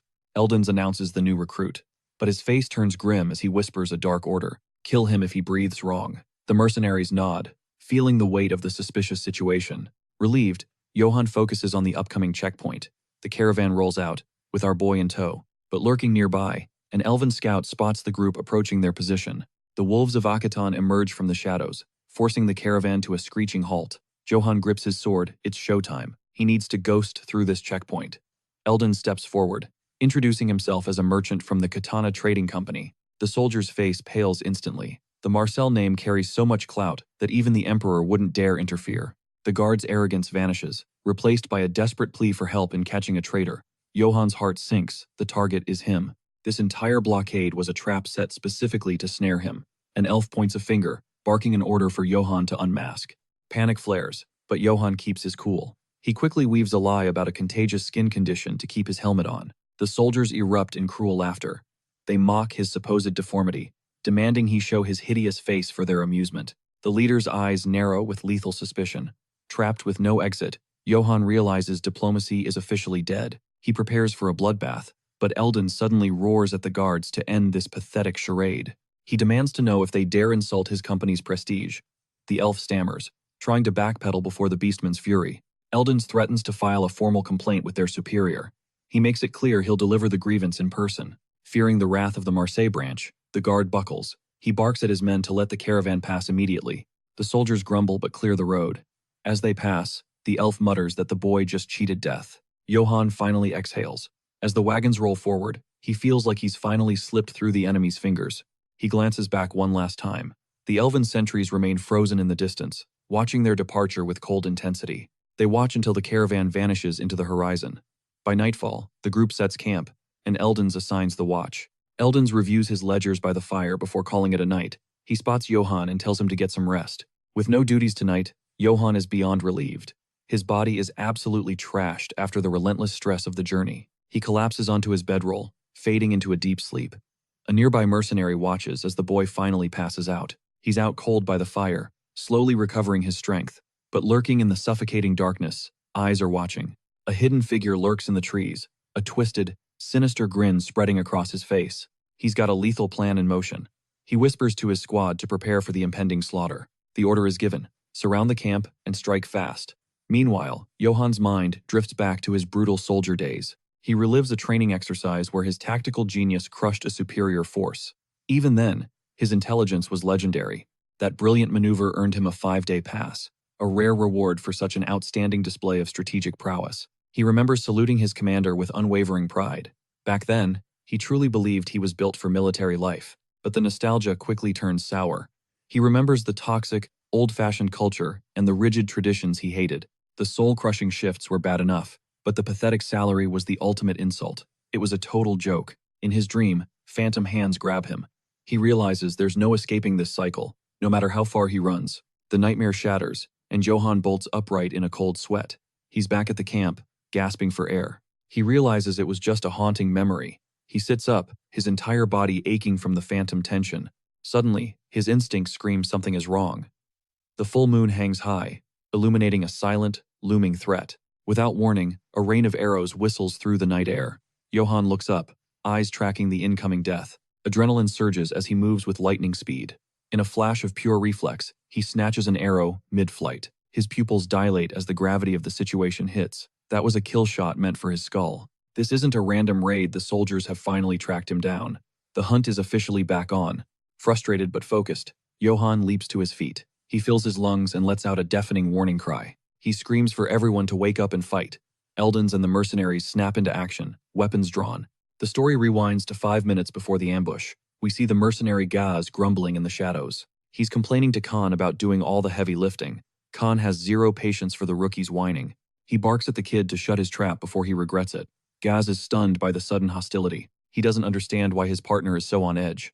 Khan drops some cold truth: never trust a stranger. One wrong move on guard duty and you're a corpse. In this business, acting without thinking is a death sentence. The veteran asks why the young man even bothered joining their crew. Gaz's temper flares instantly. He snaps that if he knew they were this cowardly, He'd have stayed home. Khan's eyes flash with pure rage. To the mercenary, the kid's acting like he's got a death wish. Enraged, he prepares to beat some respect into the brat. Suddenly, our hero's roar rips through the camp, and death follows. A hail of arrows plunges from the sky. Everyone hits the dirt. Ken lunges to shield Gaz from the lethal rain. As the first volley fades, he realizes there's a momentary opening. He barks at the kid to snap out of it and back up the squad. But Gaz loses it. Screaming like a coward, he bolts, deserting his post and leaving Ken absolutely fuming. Goran rushes over, checking for casualties. The young warrior warns him it's an ambush, and the arrows are just the start. Ken searches for the deserter, but the leader's safety is top priority. Goran points out Eldon shivering under the carriage. "Lock in!" Goran yells. Just then, our protagonist steps up, his voice carrying the weight of a true commander. He orders them into a defensive circle to hold the line. Unity is their only hope against an invisible enemy. But Ken isn't having it. He glares daggers, questioning who this kid thinks he is to be giving orders. The mercenary scoffs, claiming they handle their own, leaving Johann to survive the chaos on his own. Johann can't believe the stubbornness. Still, Goran rallies the men, ordering them to raise shields and brace for impact. "Give me a shield," Johann demands. He's seen hell before and knows how to handle a blade in a pinch. But Eldon snaps that he gets nothing. Our hero is left hanging, feeling the weight of their total lack of trust. Suddenly, Johann's eyes sharpen. His senses scream something far more dangerous is creeping through the shadows. A heartbeat later, a grotesque horde of bandits erupts from the darkness, charging the camp with murderous intent. These aren't the wolves of Aquitaine. They're just bottom-tier scum, but they're coming in hot and hungry for blood. Without hesitation, Ken bellows for a full-force counterattack. Johann is stunned if they leave. The carriage is defenseless. All-out war breaks out. Blades clash as mercenaries curse the cowards, attacking under the cover of night. The bandit leader smells blood, screaming at his goons to use their numbers to crush the resistance. "Hold the line!" Goran shrieks, but a bandit lunges, grabbing his face and silencing him with a brutal blow. Ken's voice cracks in pure desperation as he watches his captain fall into the clutches of certain death. The bandit raises his rusted blade, ready to deliver the final, cold execution to the fallen mercenary. Not on his watch. Johann flashes forward, his purple blade glowing with an otherworldly, lethal radiance. With a savage flick, he unleashes a wave of violet energy. The bandit freezes, blinded by the terrifying light. The arc shears through air and bone, bisecting the criminal instantly. Goran watches, paralyzed by the display of power. Drenched in crimson, our hero stands tall. Even he's surprised by the sheer devastation his sword just unleashed. Red runes flare to life on the blade, soaking up the blood. The bandits stop dead, their faces pale. "A demonic sword?" the leader screams. "How could a lowly guard possess such a cursed, high-level relic?" Sensing their fear, Johann seizes the moment. He declares himself a noble of the legendary Yeast family. The mercenaries are floored. Ken's jaw drops, unable to process the bombshell our hero just dropped. Goran is spinning. Was he a noble all along? He prays the name Yeast doesn't bring a world of trouble. Panic ripples through the bandits. Crossing a noble means a slow, painful death. Johann's blade pulses, surrender or perish. "Choose now," he coldly demands. "Lay down your steel, or I'll personally send you to the afterlife." The air is thick with dread.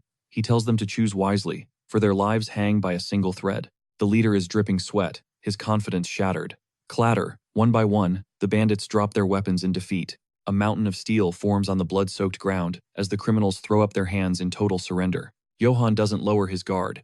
He commands Goran to round them up and bind every single one of them. "If anyone flinches, end them," he warns. The authority in his voice leaves no room for argument. With the threat neutralized, Johann turns to Eldon. Goran is sweating, terrified they've offended a high-ranking noble. Eldon promises to fix it. After all, they were the ones who welcomed a noble into their humble caravan. He walks up to our boy, offering a deep, sincere thank you for saving their hides from the slaughter. The beastman offers a reward, sheepishly admitting he would have given Johann a shield if he'd only known. Johann just smiles. He doesn't need gold. He's just relieved the group made it through the night alive. Eldon is stunned by such pure selflessness. The two stand together as the starlight finally washes over the camp. Our protagonist casually inquires about borrowing a shield next time. Eldon instantly agrees, swearing to provide him top-tier gear. The hero demands to interrogate the captives. Now that his true status is out, the leader steps aside. Dropping formalities, he adopts a rougher tone. He boots one prisoner, snarling at them to start moving. The bandit doubles over, reeling from the protagonist's strike. Coldly, our hero demands to know their true identities. He asks why they ambushed the caravan. The man confesses they're remnant soldiers from the fallen Brits' bloodline. He recounts the tragedy from months ago, a brutal betrayal that wiped their entire family off the map. He reveals the infamous wolves of Akaton led the slaughter. They resisted, but the noble executor's arrival sealed their doom. Goran's heart skips at the name Noble Executor. The captive identifies the monster as none other than Keramov, the Emperor's personal bloodhound. The bandit grovels, begging for mercy since he didn't realize a noble was present. He claims the army hunted them like animals, and even their northern allies turned their backs on them. While he admits theft is a crime, he argues it was their only desperate shot at survival. Our hero probes for deeper motives. The bandit insists they only targeted the caravan for the Merchant Guild charter. Eldons explodes in a fury, screaming that the charter represents sacred trust. He's sick of their constant chaos. Johann tries to calm the leader's rage. Meanwhile, our hero flashes back to Keramov's words about betraying the crown. Jaw clenched, he finally connects the dots. A grim realization strikes: the Emperor is orchestrating this entire purge. The tyrant just needed a scapegoat to erase the nobility. He curses the knight for falling for such obvious lies. He realizes these men are just pawns crushed by power, just like him. Yet, their crimes remain undeniable. Deciding their fate is a heavy burden. Khan asks for orders, volunteering to beat more intel out of them. But our hero waves him off. They've already spilled every secret worth knowing. Suddenly, Gas lunges with his mace, ready to execute a prisoner. Khan moves like lightning to intercept the blow. The mercenary shields the bandit, making it clear he won't let the kid cross that line. Gas is baffled, demanding to know why his revenge is being blocked. Khan warns that they lack the authority. Since they surrendered to a noble, their lives belong to the law. Gas backs down, feeling the weight of shame. They grovel before the knight, sobbing and paralyzed by terror. They can practically feel the Reaper's blade nearby. Khan grips his hilt, turning to Johann for the final word. One nod and their heads will roll. He waits for the execution order. But shockingly, our boy commands them to unshackle and liberate the captives. The bandits are floored, weeping with pure relief. Gas, however, is absolutely fuming at the mercy shown.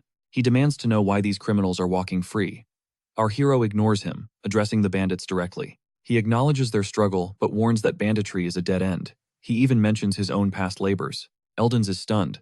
The idea of a highborn noble working a common trade is completely unheard of. Goran scoffs, noting he's only here for the fat paycheck. Our boy grants them life on one strict condition. The bandits bow frantically, swearing to never forget this grace. With that, the caravan prepares to move out. Our hero hopes for peace, but from a nearby ridge, a predatory silhouette watches their every move. It's stalking the caravan, a massive, crimson-eyed predator, the very same beast that crossed paths with him before.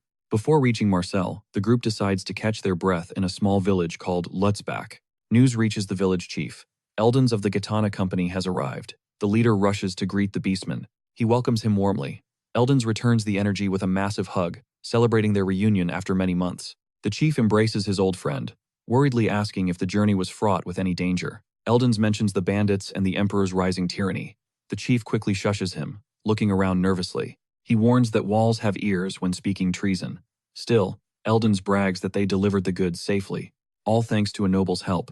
The chief is skeptical, mentioning a fake noble he chased away weeks ago. He laughs about kicking the fraud out. Eldons chuckles, knowing his friend hasn't lost his blunt, reckless streak. He brushes off the chief's impulsive nature, assuring him that their current noble companion is the real deal. This one is incredibly brave. The chief is baffled to hear the man didn't even demand a reward. He realizes having a true knight in the village is the perfect deterrent against the local bandit threat. A true knight could solo an entire squad without breaking a sweat. Impressed, the chief invites our hero to linger in the village for a while. Eldon declines, but the chief's persistence sparks a heated debate. The beastman senses his buddy is trying to poach his companion. Suddenly, the chief pivots the conversation, demanding to know the noble's whereabouts. Meanwhile, our hero is slumped under a tree, looking completely drained. Hunger gnaws at him as he nears the brink of collapse. Just then, Goran approaches with an urgent matter. He reaches out, offering a mysterious prize. The mercenary drops a heavy bag of coins into his palm. It's the bandits' loot. He explains that liquidating the thieves' gear netted them a massive haul of cold cash. Confused, our boy asks why they aren't sharing. Goran insists the victory was his alone. He pauses, considering his options for this small fortune. Then, in a shock move, he shoves the gold back toward Goran. Stunned, the mercenary argues the spoils are his reward, but our hero claims he's already taken his cut, flashing only a few measly coins. He plays it cool, though internally, he's weeping over the lost riches. Still, safety in numbers beats becoming wolf bait. Deeply moved, Goron declares they fought like a true brotherhood, bound by blood. Our protagonist flashes one last coin, hoping to seal their bond before bidding them farewell. He prepares to hit the road. Goron watches in awe, struck by the undeniable dignity of a legendary knight. Later, he rallies the mercenaries for a massive announcement. He reveals that Johann was impressed by their grit, and it's time for a payout. Hyped, he orders the crew to line up for their hard-earned cash. The mercenaries are floored, barely processing this unexpected windfall. They stare at him in utter, stunned disbelief. Suddenly, the crowd erupts. They roar in triumph, thrusting their fists into the air with pure joy. Chants of our hero's name echo through the streets. Meanwhile, he finally finds sanctuary at a local inn, clutching his blade and wearing a ridiculous nightcap. But at midnight, the door begins a slow, ghostly creak. The handle turns. The door inches open. Yet, despite the intrusion, our hero remains lost in deep slumber, unconscious and vulnerable. Then, crimson eyes gleam in the shadows as an assassin readies a lethal finishing strike. Dagger drawn, the killer lunges not for his throat, but to pilfer the legendary blade from his side. Suddenly, Johann's eyes fly open. He catches the thief's wrist in a crushing, iron-tight grip. Pure panic ensues. He didn't expect those glowing eyes to be staring back. Our protagonist's voice drops low, demanding the truth. Is he one of Keramob's lackeys? The assassin loses his cool, desperately shrieking to be set free. Johann's patience snaps. He yeets the intruder, pulverizing a wooden cabinet. The thief groans, battered and broken. He whimpers, coughing up dust. Coldly, our main character looms over him, pinning his leg to the floor. The man howls for mercy, realizing Johann is a monster in human skin. But let's rewind 5 minutes. While the village chief snores nearby, two shadowy figures creep up the inn's creaky wooden stairs. Meet Pra and Gamson, two fools plotting a heist. Gamson boasts that Vulin, the village's heavy hitter, is moving in to crush Johann. Meanwhile, Pell, the local horse obsessive, is busy boosting our hero's prized stallion outside. Pell is starstruck by the majestic beast, struggling to keep it quiet. Inside, Pra whispers a nervous question. Is that noble's blade truly worth a fortune? Gamson scoffs, asking if he's ever seen steel bisect a man. He swears he witnessed that very blade carve through plate armor like it was warm butter. A knight is powerless without his steel, he claims. Then crash. Vulin is suddenly eating floor, paralyzed with terror. Glowing blue eyes pierce the dark. Before he can react, our hero drags the screaming fool toward the exit. Gamson stands frozen, his brain short-circuiting. Pra grabs him, shaking him violently as he demands to know the deal. What just went down? Gamson's only response is a frantic scream to bolt if they want to survive. They've poked a sleeping dragon. Who is this monster? Suddenly, the groggy village chief stumbles onto the scene. He demands to know what these idiots are doing. Ignoring him, the boys vanish into the moonlit night. Pell is waiting with the getaway horses, relieved they made it. But Gamson screams at him to move faster. We need to go now. Confused, Pell asks about Vulin. Gamson snarls that their heavy hitter is already toast. Vulin is dead meat. He barks at the crew to mount up before the Reaper catches them too. They needed to vanish, and fast. Pra hesitates, unable to abandon Vulin, but Gamson drags him away, paralyzed by the fear of a noble's wrath. Boom! A violent blast levels the inn. Terrified, the three of them gaze back at the burning wreckage. Their jaws drop in pure shock. There, amidst the smoke, Johann descends onto the roof, wreathed in a sinister crimson aura. With eyes burning like embers, Johann fixes a gaze of absolute rage on the boys. Suddenly, the perspective cuts to a desolate corner of the Southern Empire. A heavy mallet hangs in the air, poised for a final, crushing blow. Armored guards hammer a grim notice onto a post. The decree is clear. These peasants dared to rob a noble, and now their kin must pay. This ruthless judgment came directly from the Emperor of Holy Cardarian Bezofurk. A curious guard wonders what crime could justify such cruelty. The answer is sickening. They were sentenced to death for stealing a single chicken and 3 measly eggs from Baron Deverub. The guard freezes, horrified.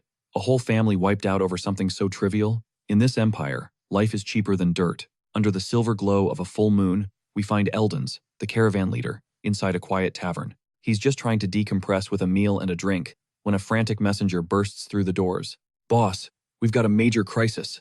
The man gasps out that Gamson was busted trying to rob Johann. Eldons chokes, spraying his drink everywhere in pure shock. This is a disaster. He was actually hoping to recruit Johann for their journey to Marcel. Taking a shaky breath, the beastman forces his racing heart to slow down and find an exit strategy. Bring Gamson to me immediately, he barks. The rest of us? We've never seen that kid in our lives. The messenger marvels at Eldon's ice-cold nerves.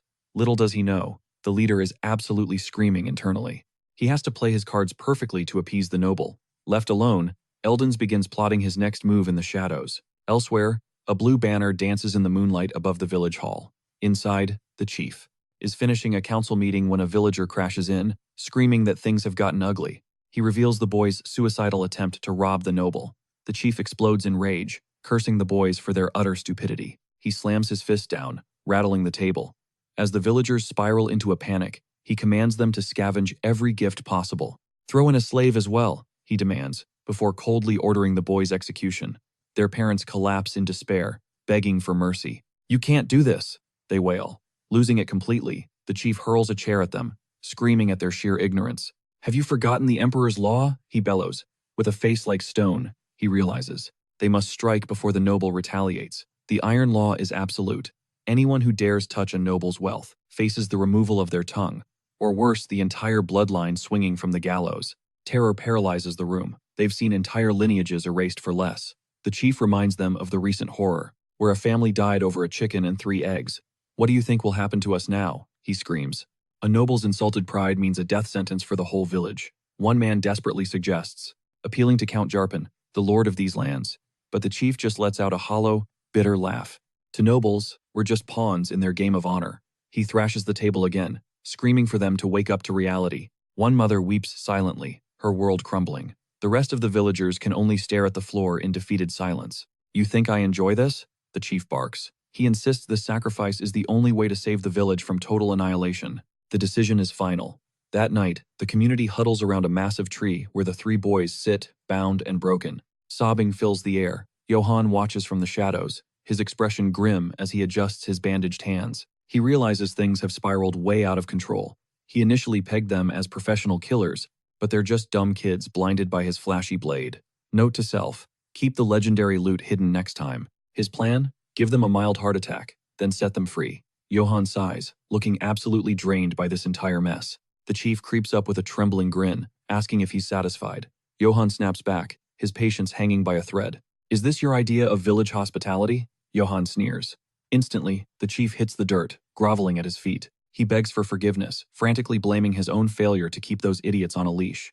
Johann decides the prank has gone far enough and tells the mob to pack it up. But then, the chief grabs a blade, eyes wild with a disturbing resolve. Johann watches in horror as the old man screams, "I will personally wash away this stain on your honor." Johann freezes this lunatic, is escalating things into a bloodbath. The chief is possessed, adamant that anyone who insulted a noble must pay with their very lives. Roaring in fury, the chief plunges his blade toward the boy. His mother lets out a blood-curdling scream, paralyzed by terror. She shields her eyes, waiting for the end. But the steel is halted mid-air, crashing harmlessly into the dirt with a heavy thud. With eyes burning with rage, our guy growls, "Didn't you hear me the first time?" He'd snatched the chief's wrist, locking the strike in place. The old man trembles, completely petrified by the hero's overwhelming intensity. The onlookers freeze, stunned that a noble would intervene. An eerie silence falls over the crowd as they watch the standoff. Bathed in moonlight, our guy stands tall, barking at the mob if they've all lost their minds. He demands they seek restitution through coin, not blood. The crowd is speechless, unable to wrap their heads around his bizarre, money-focused proposal. Internally, he cringes, wondering if he made his obsession with cash too obvious. He quickly shifts gears to save face. "Let me repeat myself," he declares with stone-cold conviction. "Tell me, how can pride ever outweigh the value of a human life?" He discards the dagger and orders the boy's release. Overcome with relief, the chief drops to his knees, sobbing in gratitude. The villagers follow suit, bowing to Johann and swearing they'll never forget the mercy shown to their children today. Parents rush forward to embrace their kids, their tears of agony turning into cries of pure, unadulterated joy. The chief silently begs Eldon for forgiveness for his doubt. Nearby, Gamson mutters an apology to Johann for being a fool. An elder scolds the troublesome youths, reminding them they're only alive because a saintly noble decided to step in. Suddenly, Kay the mercenary looms over Gamson. The boy snaps, demanding to be untied from this cursed, unlucky squad. Gamson's arrogance hits a boiling point. Infuriated by the brat's mouth, Kay lunges forward, seizing the boy's head with crushing force. "Just relax," Kay whispers, his eyes devoid of emotion. "It's easier if you don't struggle." Gamson starts stammering, his soul leaving his body. "What are you saying?" Gamson whimpers. But before he can blink, a spray of crimson paints the night sky. Our hero whips around, sensing the shift in the air. He stares at the grisly scene, his heart sinking into his chest. His blue eyes glow under the moon, But behind that serious mask, his brain is short-circuiting. He has no clue what just happened. In a flash of brutal violence, Kay ends Gamson's life right in front of the horrified crowd. Despair flickers in Gamson's eyes for a heartbeat before his body collapses. He hits the dirt, a lifeless shell in a pool of blood. Kay stands there, casually holding a gore-slicked blade. Our hero explodes in shock, screaming, "What the hell is wrong with you?" With an icy gaze, Kay calmly states he was simply following imperial law. He executed the rat who dared covet noble riches. Johann is fuming. He bellows that he specifically asked for zero trouble, but Kay just stares back, unbothered by the outburst. Gaz and Eldon shrink back, terrified by the hero's visible rage, but Kay turns his focus solely on Johann. He explains that mercenaries live by a code of honor. Gamson's betrayal had stained their entire unit's reputation, and the debt had to be paid. The killer begins wiping his blade clean. Our hero watches, the weight of the cold-blooded execution settling heavy on his soul. Kay offers his own sword to Johann, inviting the noble to deliver judgment if he disagrees with the execution. Our guy is floored. Cold sweat beads on Johann's brow as he realizes the mercenary isn't bluffing. Kay is literally gambling his life on his sense of duty. His hand shaking, Johann reaches for the hilt. Eldon and Gaz hold their breath, sensing the absolute tension radiating through the campsite. But instead of striking, our hero pushes the steel away. He lowers his head and actually apologizes, admitting he failed to respect Kay's traditions. The leaders, Gaz and Eldon, are absolutely floored. They can't believe their ears a noble saying sorry to a commoner. Even Kay is stunned into silence. Our guy tells him to sheath the weapon, and the mercenary complies, visibly shaken by the gesture. Once the dust settles, Johann thanks the group for their cooperation. The tension finally begins to dissipate. Later, Gaz chews Kay out for his reckless stunt, while Eldon watches Johann with a newfound look of absolute admiration. The Beastman realizes this isn't just any noble, this guy is built different from the rest. He sees a man who is courageous and fair, yet completely lacking that typical, toxic, noble arrogance. Eldon decides right then that Johann must become an ally. As the sun dips below the horizon, the caravan moves on. Our hero pulls out a gifted pocket watch, grumbling to himself. He only took it because it looked pricey. Turns out, the thing is totally busted. He looks at it sideways, feeling a surge of looter's regret for his poor choice. To top it off, he realizes he's got another mouth to feed now. They soon arrive at a massive wooden gate. A voice calls out his name. The chief approaches with tokens of gratitude, and our hero notices the watch again, wondering how it fits in. The chief then offers a special gift, a slave who knows the entire region like the back of his hand. Johann is horrified by the poor soul's condition. Despite his shock, he ultimately accepts the gift to save the man from his misery. Johann commands the group to scrub the boy clean and fill his stomach. To our hero, the whole slave dynamic feels completely cursed. Back at camp, the mercenaries toss Johann thanks for the feast. Our protagonist settles in by the flickering embers. With a bright smile, the youth calls him master and serves Johann his meal with genuine gratitude. Johann shuts that down instantly, telling him to ditch the title and just use his name. The kid looks totally flustered. Our guy is low-key lost. He finally asks how someone this sharp ended up in chains. Staring into the flames, the youth admits his past is grim, but Johann insists he's heard plenty of horror stories. The boy gives in. He reveals he was once a thriving arms dealer in the East. That changed when a noble forced him into a gold smuggling ring. Johann is shook. That's usually a one-way ticket to execution. The kid explains he was desperate for cash to save his dying siblings, so he took the risk. But it was a setup. The noble himself snitched, wearing a fake mustache to stay anonymous. Johann realizes the noble just used him as a pawn and trashed him. The boy wasn't even given a trial. Boiling with rage over the imperial injustice, Johann asks if his siblings at least got the help they needed. With tears streaming down, the boy confesses a guard stole every cent. He breaks down, sobbing an apology. Claiming he just has dust in his eye, Johann watches the boy, his expression turning cold and calculating. It hits him this world is predatory and sick. If you're weak, the nobility will bleed you dry. No one fights back, not even the Blitz family soldiers who turned into bandits just to survive the night. From the sacrifice of Lutzbach's children to Goyd's tragic fate, the pattern is the same. Goyd was treated like disposable garbage by the elite. Johann begins to question if this cycle can ever be broken. The situation feels pathetic, but Johann remembers he's also a hunted man with a target on his back. Snapping out of it, he calls to a startled Goyd, declaring that from now on, they're brothers in arms. They're surviving this together. Goyd is stunned and blushing, but a mercenary suddenly interrupts the moment. A monster is on the prowl. Johann lets out a weary sigh. He can't catch a break for even a second. He bolts toward the danger with the soldier, leaving a bewildered Goyd behind. Driven by his vow to survive, Johann joins the mercs lurking in the brush. A sinister red glow pulses nearby. It's definitely a beast. With a steel-cold gaze, our hero readies himself for the upcoming clash. Someone hisses for him to take cover, but Johann just lets out a calm, knowing smirk. He tells them it's chill and orders the mercenaries to stand down and lower their steel. He flashes a confident grin, telling them there's zero need to worry. Kay and Gaz are losing their minds. Johann doubles down, put the weapons away. He then strolls solo into the dark woods to investigate. The mercs are stressed. Monster hunting is a death wish without top-tier skills, and the risk is insane. Their job is to protect Eldons, but Johann senses a familiar, bone-chilling aura creeping closer. A blood-red mist swirls as a soul-crushing pressure emerges from the shadows. Glowing eyes pierce the darkness. Johann recognizes it instantly, the black wolf of ill omen. It's the same beast from before. He remembers how the wolf previously clutched up by shredding the enemy soldiers. The creature could end him in a heartbeat, but Johann smiles, sensing no bloodlust from the predator. He calls the beast out into the light. With a low snarl, the massive wolf steps out from the gloom. Face to face with the glowing red eyes, Johann thanks it for the save. The mercenaries are absolutely floored. They wonder if Johann is some legendary beast tamer, as the wolf begins sniffing his face. Suddenly, the monster starts licking him like a giant puppy. The mercenaries' jaws hit the floor. Amidst the chaos, Johann tells everyone to breathe. This wolf isn't a monster, it's an ally. He identifies it as the Dawn's messenger. Hearing this, Eldons, the leader, lights up with excitement. Eldons clearly knows the name, but Johann is completely lost, not catching the Beastman's vibe. Eldons recites an ancient Eastern Empire ballad to explain the legend of a legendary warrior.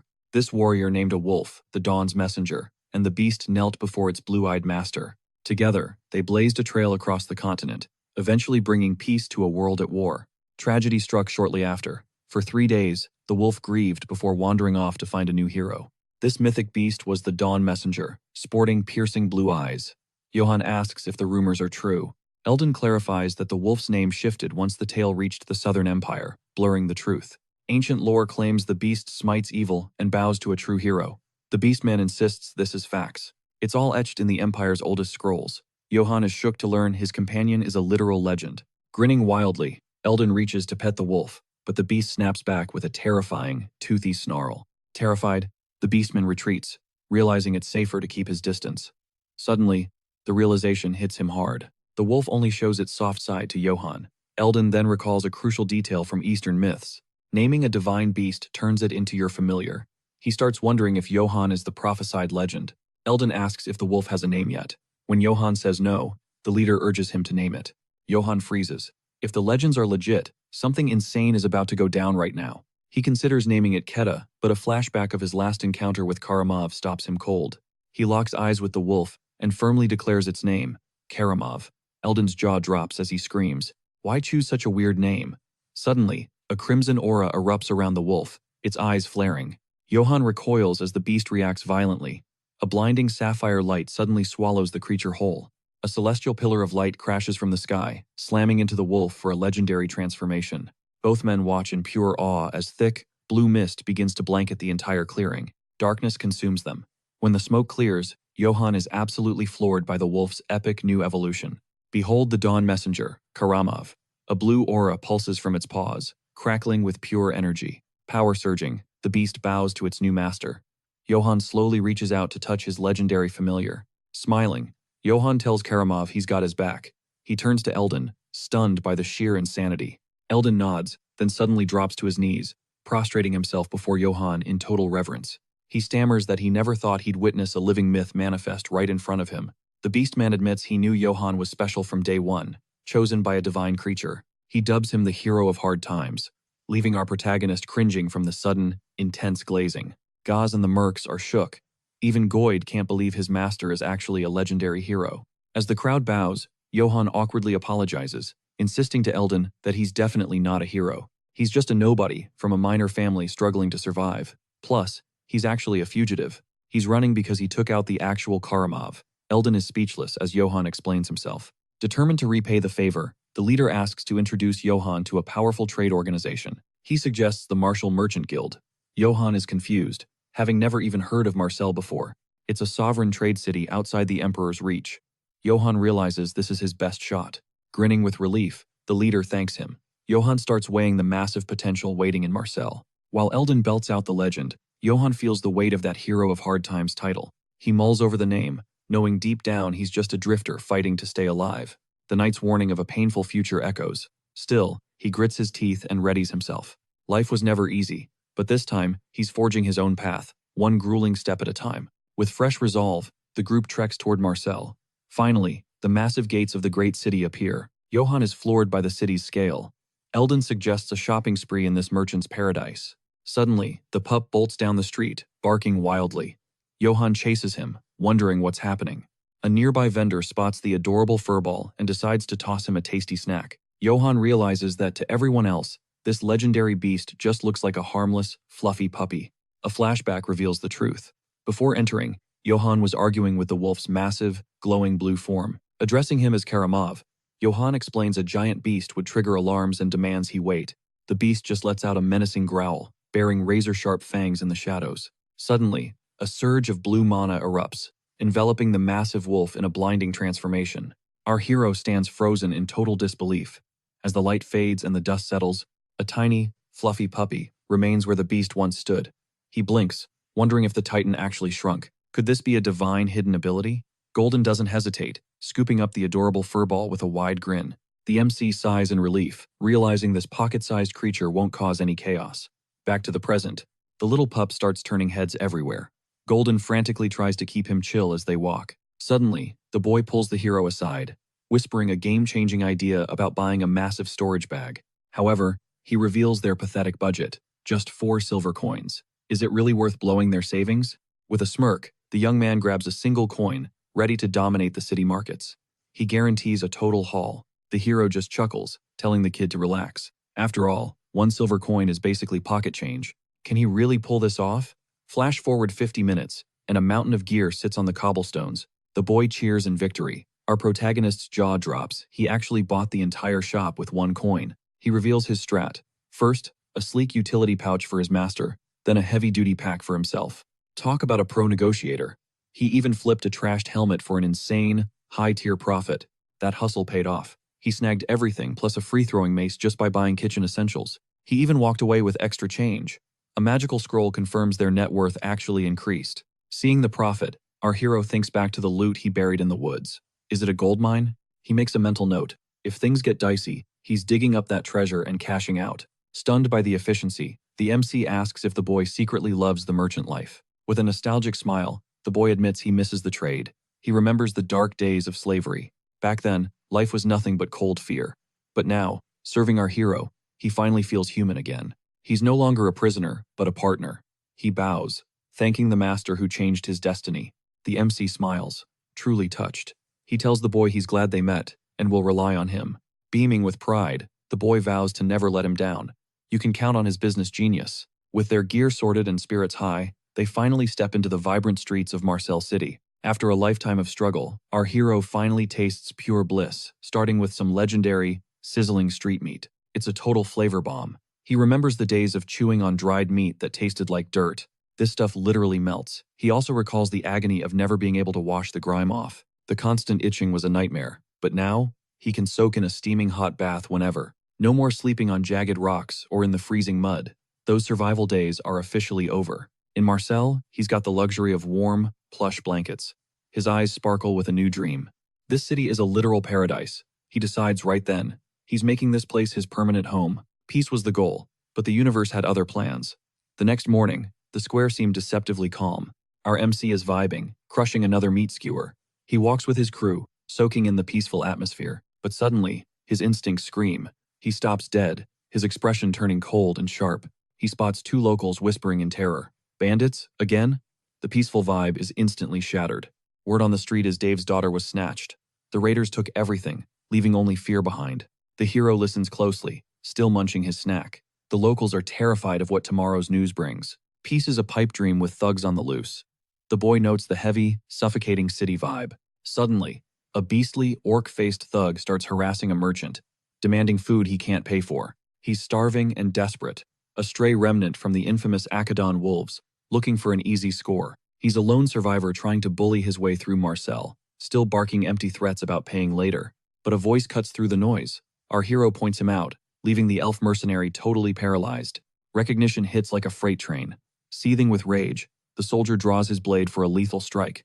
The Akadon wolves are here. The MC realizes he was followed, and things are about to get bloody. One wrong move here could spark an all-out war. The elf lunges, blade gleaming, screaming for our hero's head. Suddenly, a sapphire streak cleaves the air, a strike so fast and precise, it's almost invisible to the eye. In a heartbeat, our hero disarms the assailant.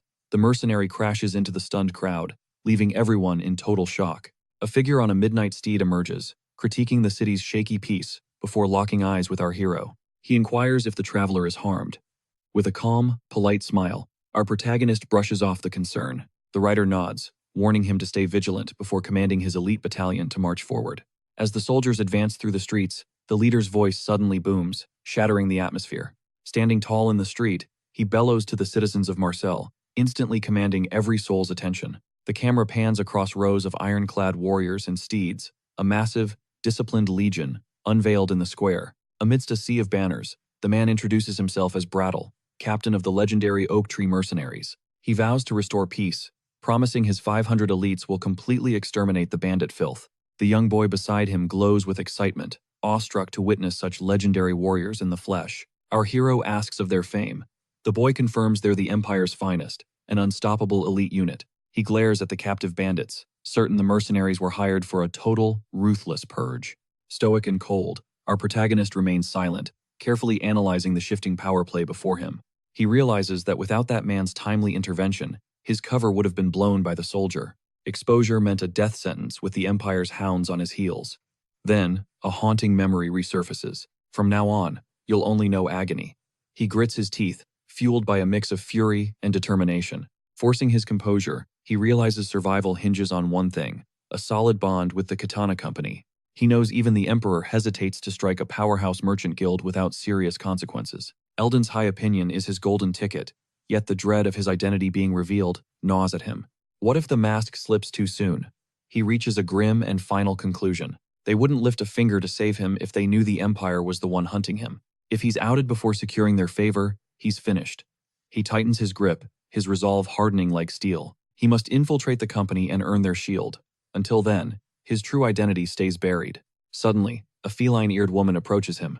"Excuse me, are you perhaps Master Johann?" She introduces herself as Ibelka, a maid serving the prestigious and powerful Katana Trading Company. With a polite bow, she mentions Eldon's high praise and her desire to establish a formal bond. She invites him to their headquarters. Before long, they stand before the company's massive Marcel branch. As the guild's grandeur looms over them, Eldon is busy wrestling with a playful, biting wolf cub. Inside the building, our hero is escorted to a lavish VIP lounge, sinking into a sofa fit for royalty. This is it, the place that could rewrite his destiny forever. Just then, another feline beauty enters. She approaches with elegant, rhythmic steps, acknowledging the glowing reports she received from Eldon. With a charming smile, she requests a formal introduction. "I am Ian," she purrs. She is the powerhouse manager behind the Marcel branch of the Great Katana Trading Company. Her authority over the city's trade is absolute. Our protagonist coolly introduces himself as Johann. "Johann of House Yates," he replies. She suggests they discuss their future over a warm beverage. Our hero agrees. She pours a steaming liquid, a rare, exotic treasure imported from the Mediterranean. With a friendly grin, the manager hopes the rare, expensive brew satisfies his refined palate. He recognizes the aroma instantly. It's coffee. She's stunned by his sophisticated knowledge of the beans. "Few can identify premium coffee so easily," she notes, before her tone shifts sharply to business. She drops a bombshell. They know exactly why he's here. Johann nearly chokes on his drink in shock. Panic surges. Did they somehow discover he's a fugitive, wanted by the Emperor himself? Closing her eyes, the branch manager begins to peel back the layers of their true conversation. With a piercing, serious gaze, she declares, "You carry a massive, dangerous ambition in your heart." Our hero stands there, face beet red and totally lost as the Catwoman drops a sudden bombshell. She mentions hearing rumors from Eldon. Word on the street is, he's a guardian of the weak, who shows mercy even to his foes. In a city crawling with lowlifes, a man of his caliber can only be here for one thing: total salvation. He's completely clueless, but decides to ride the wave and see where this leads. The manager flashes a knowing grin. She purrs that ambition isn't a flaw, but a badge of honor for the worthy. Then, she closes the gap. Their corporation lives to back-driven elites. Our protagonist's eyes light up. The big break he's been waiting for is finally here. Leaning in close, she offers him a direct line to the powerful governor of Marcel. His heart races with pure hype. Imagine having both the government and this massive corp in his pocket. A greedy smirk tugs at his lips. He has to lock this deal down, no matter the cost. Keeping his cool, he thanks her and calmly asks for the fine print regarding this massive sponsorship. The manager reveals that the Katana Company's backing covers their entire global network of premium services. We're talking top-tier dining, luxury stays, and endless vibes. But then, she raises a warning finger. There's a catch. To secure their bottomless pockets, our hero must give her his word on one specific condition. With a deadly serious gaze, she demands he becomes their ultimate blade whenever the company calls. He asks if he's taking out bandits, but she shuts that down. That's low-level work for the Oak Tree mercenaries. They have a much darker mission in mind. Our hero's curiosity spikes as the tension in the room thickens. Flashing a wicked smile, the Catwoman begins to weave her sinister web of a proposal. Rival business districts are catching feelings and causing drama, and it's becoming a major headache for her. Her request is cold: wipe out the competition. And she doesn't just mean the leaders, their kids are targets too. Her eyes turn predatory as she waits for his move. How will our protagonist handle this blood-soaked offer? Stone-cold silence fills the air. He wears a heavy expression while calculating his next move. He stares her down, speechless at the sheer insanity of her request. Cut to the skyline where the sun is bleeding out. Our hero eventually steps out of the headquarters, looking like a man who's finally made his choice. Golden rushes over, hyped to hear how the meeting went, but the protagonist's face is veiled in chilling shadows. No response. The vibe is absolutely suffocating. Panicking at the silence, the boy desperately calls out to his master. Suddenly, a devious grin breaks across his face, shattering the gloom. He turns to Golden with a wild shout. "We're about to secure the bag." The boy just blinks, totally lost by the weird slang expression. Rewind 1 hour to see the actual showdown. Back in the office, our hero flat out rejects the Catwoman's twisted deal. With a look of pure steel, he argues that market monopolies are just part of the game in Marcel. But targeting innocent families? That's crossing the line. His resolve is unshakable as he stands his ground. He shuts her down completely, leaving the manager stunned by his defiance. He isn't some hired killer. He suggests they just act like this conversation never happened. The manager's face twists in pure irritation, but he doesn't flinch, his blue eyes burning with hero energy. Suddenly, she breaks into a wide, unexpected smile. "You passed?" she chirps, leaving our hero absolutely floored. He didn't see that plot twist coming. Bowing gracefully, she admits it was all a loyalty test. He's confused. Was the whole Monopoly drama just a cap? She confirms the Katana Company is actually a clean operation and highly respected throughout the city. The manager wants to stick to the original perks they discussed before the test. The mercenaries will handle the dirty work. He can finally kick back and relax. She reaches out a hand, offering a fresh start. Will he join their ranks for real this time? A confident smirk spreads across our hero's face. He's totally vibing with the new terms. With an hyped shout, he officially accepts the invitation. They lock in the partnership with a firm handshake, a deal that's a total win-win for everyone involved. Back outside, the boy asks what securing the bag actually implies. The young man breaks it down. It means they're about to live like kings on the company's dime. The boy asks if things went well. He confirms the sponsorship is officially a go. Golden beams with pride at his master's legendary success. As the sun dips below the horizon, our hero knows his journey is finally hitting its stride. He figures the bandits are a nuisance, but with mercenaries on guard, the city is secure. At last, his dream life feels within reach, a time to finally kick back and relax. But then, a blood-curdling shriek pierces the air, shattering the peace. The camera shifts to a filthy fly, buzzing over something grim.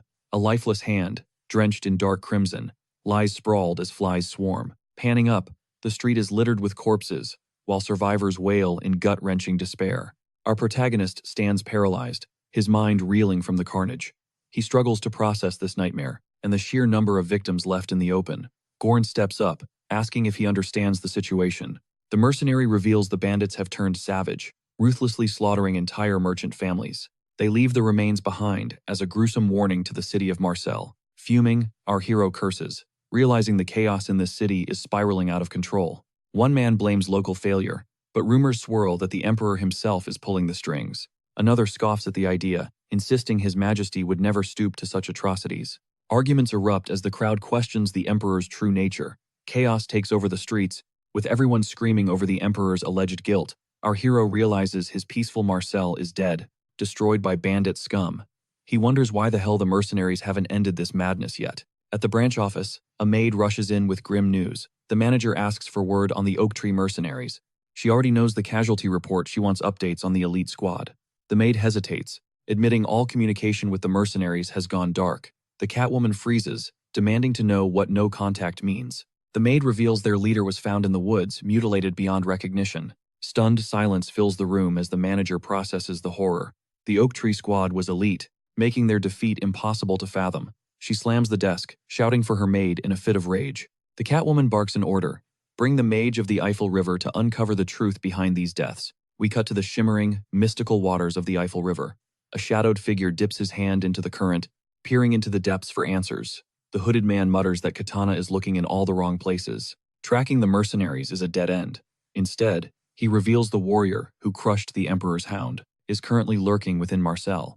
The mage focuses his vision, curious about the young hero's arrival. Back at the branch, under a heavy, suffocating sky, an elder with a flowing white beard appears at the entrance, exuding a mysterious aura.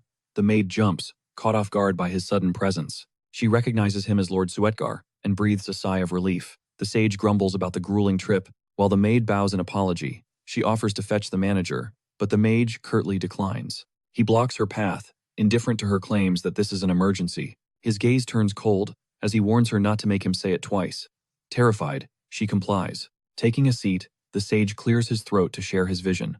Guided by the river's whispers, he knew his target would be right here. The scene cuts to our hero grinning alongside his wolf pup, cementing him as the mage's quarry. The boy eyes the estate, excited to finally meet Marcel's governor. He heads inside, hoping to impress the leader, and finally leave his life as a fugitive behind. His boots echo with purpose as he marches through the manor's cold stone halls. He wonders what kind of man the governor is, regretful he didn't ask for details earlier. Suddenly, his pet begins to transform, as a strange voice remarks that such a name is unfitting for a legendary divine beast. Our hero spins around, eyes wide in shock. He tenses up, his mind racing. How could this stranger possibly know the truth? The mage holds his gaze as the boy panics, wondering how he identified the beast as a celestial entity. He demands to know the man's identity, but the elder just scoffs at his ignorance. He introduces himself as Suetgar, the sage of the Eifel River, leaving our hero completely baffled. The boy tilts his head, having zero clue what a river sage even is. The elder sighs, simplifying it. He is a mage. Our hero's eyes light up, and he lets out a shout of pure hype. He's convinced this world is packed with real magic, just like the legends. Clenching his fist, he's hyped. He sought a governor, but discovered a legendary mage. Grabbing the old man, he shouts, "It's an honor." He's dreamed of this forever. The mage turns bright red, totally rattled by the kids. Chaotic energy. Suddenly, his gaze sharpens. For someone the Emperor is actively hunting, our hero seems way too relaxed. The elder explains that through magic and the river's secrets, he witnesses every fate. Sweating bullets, the boy asks if he'll be snitched to the Emperor, to face execution. Peacefully, the mage just stares back. And why would I do that? Heart racing, he's stunned by the answer. The old man reveals his name, as the river's secret keeper and a scholar of nature. He ignores political drama, since only the river's voice guides him. He adds, "If I were snitching, I wouldn't have warned you." Our hero nods, realizing the old man's logic is actually pretty solid. Fired up, he begs Lord Suega to teach him the ways of magic. The mage is baffled. No normal knight acts like this. He remembers a soldier mocking a mage, calling him a pathetic scholar. He wonders why this particular knight is obsessed with sorcery. Our hero asks, "How does magic work? Can a regular guy learn it?"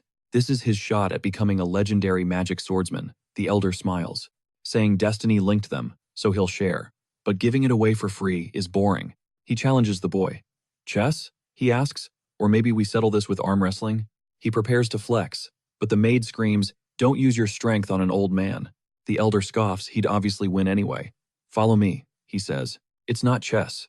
King's games are cool, but nothing beats the famous Game of the Gods." The maid reveals a go board, catching him off guard. She sets down 2 bowls, filled with stones. Our hero's eyes widen as he recognizes the game instantly. Realizing the stakes, he prepares for a high-intensity match of Go. He faces the mage. Looking a bit complicated, the old man chuckles. "Don't worry, I'll go easy on you." With a confident smirk, he thinks luck is finally on his side. Flashback. He was a literal Go champion. Victory is guaranteed. He picks up a stone, thinking that he'll crush this old man. With iron focus, he's absolutely certain that he'll dominate the board. "Very well," the mage replies, making a simple opening move. Grinning, he's ready to win, and thankful for the chance. He grips his piece, ready to claim every scrap of the mage's knowledge. 50 minutes later, the battle rages on, and the tension is insane. The boy is drowning, while the elder is perfectly calm. Covered in sweat, He desperately calls out to Lord Suega. He begs to undo a move. Absolutely not, the mage barks. That's your 5th redo. He's losing it. This makes no sense. I'm actually losing to this old guy. Is this your first time? The mage teases. Even the Sultan won. He stammers. It's just because you're such a great teacher. Blushing but determined. He has one more thing to say. The elder offers a rematch. Win, and you get a gift. Smirking, he asks, like a magic item? He accepts the challenge immediately. How many handicap stones will it take? The kid gets defensive, claiming a 3-stone head start is enough. He grabs a stone, ready for war. But the mage switches gears. Why is a noble so obsessed with magic? The emperor wants my head. I need every edge I can find. The elder sighs. My knowledge isn't meant for that kind of violence.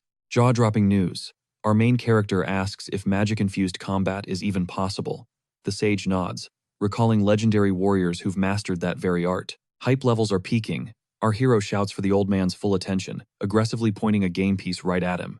The sage elaborates, calling mages the true seekers of nature's hidden enigmas. He explains that some find enlightenment through the gale, others through the dancing flames, or even deep within the earth's pulse.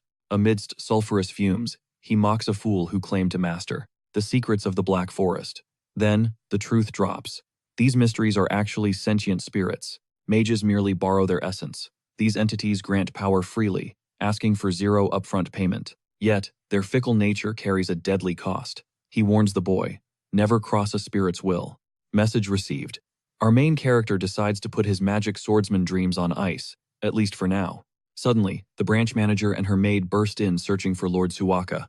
The boss starts venting. The maid stammers that the mage demanded secrecy. Suddenly, the Catwoman spots him. Found him. She's about to shout, but stops.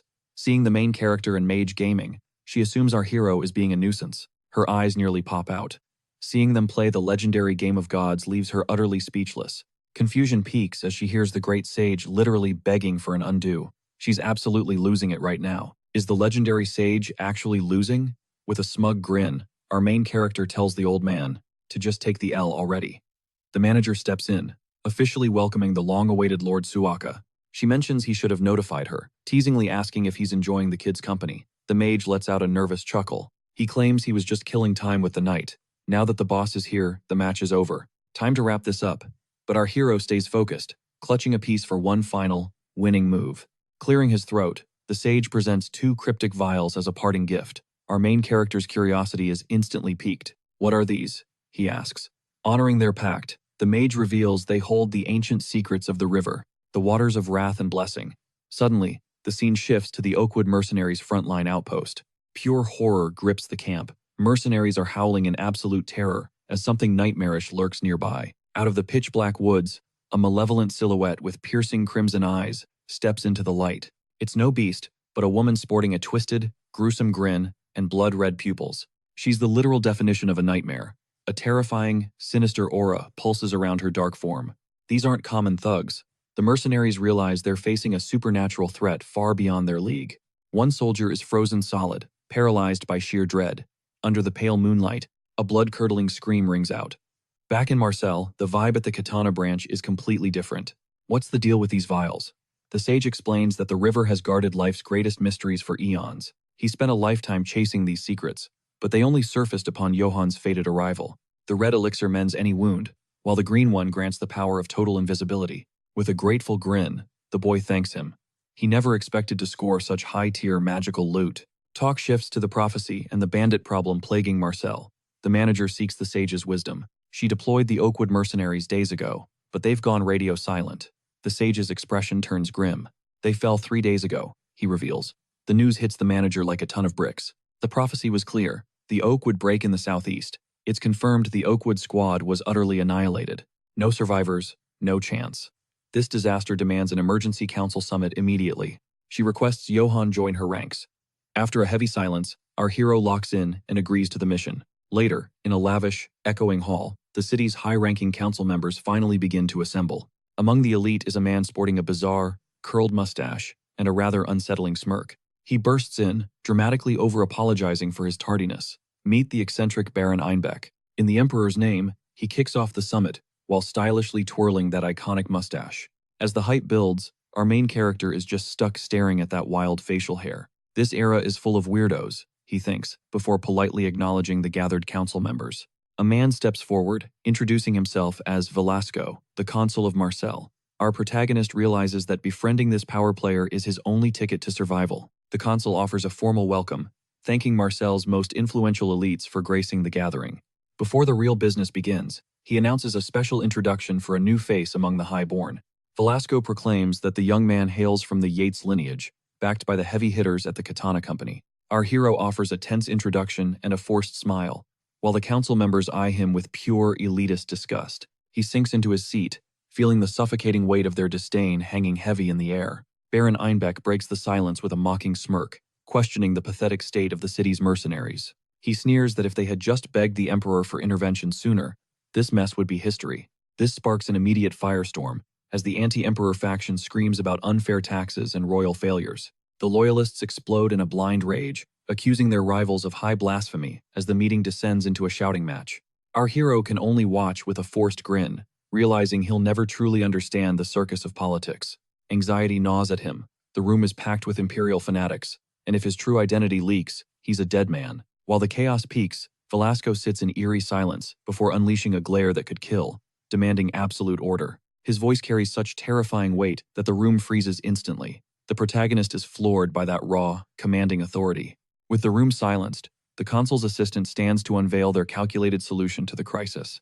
She explains that the leader has heard their cries and formed a plan, a second subjugation force, to strike the bandit's heart. A ripple of shockwaves through the council at the mention of a fresh offensive strategy.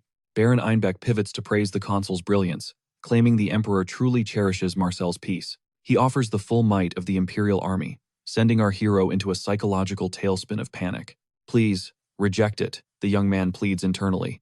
Knowing an imperial presence means his inevitable capture. Velasco offers his thanks but firmly declines, stating he won't burden the emperor during the Northern Rebellion. He emphasizes that the crown is already spread thin handling the traitors in the north. The consul then drops the bombshell. Marcel will form its own elite mercenary unit with our hero in the ranks. Relief washes over the protagonist, yet a nagging suspicion keeps his guard up despite the narrow escape. He notes how suspiciously chummy the consul seems with the pro-emperor nobleman with the mustache. Remembering Eldon's warnings about the emperor's long reach, a wave of annoyance flickers in his eyes. The session wraps up with a tea party invitation, while the mustached noble exits looking deeply troubled. That's when Velasco corners our hero, politely requesting a moment of his private time. The consul wears a disarming smile, and the young man reluctantly agrees, though his mind is racing. He vows that if Velasco is a royal puppet, he's vanishing instantly, already dreading a life on the run again. Lamenting his cursed fate, he follows the leader and Baron Einbeck toward the inner sanctum of the office. Once inside, the noble invites Johann to take a seat and drop the formalities for their chat.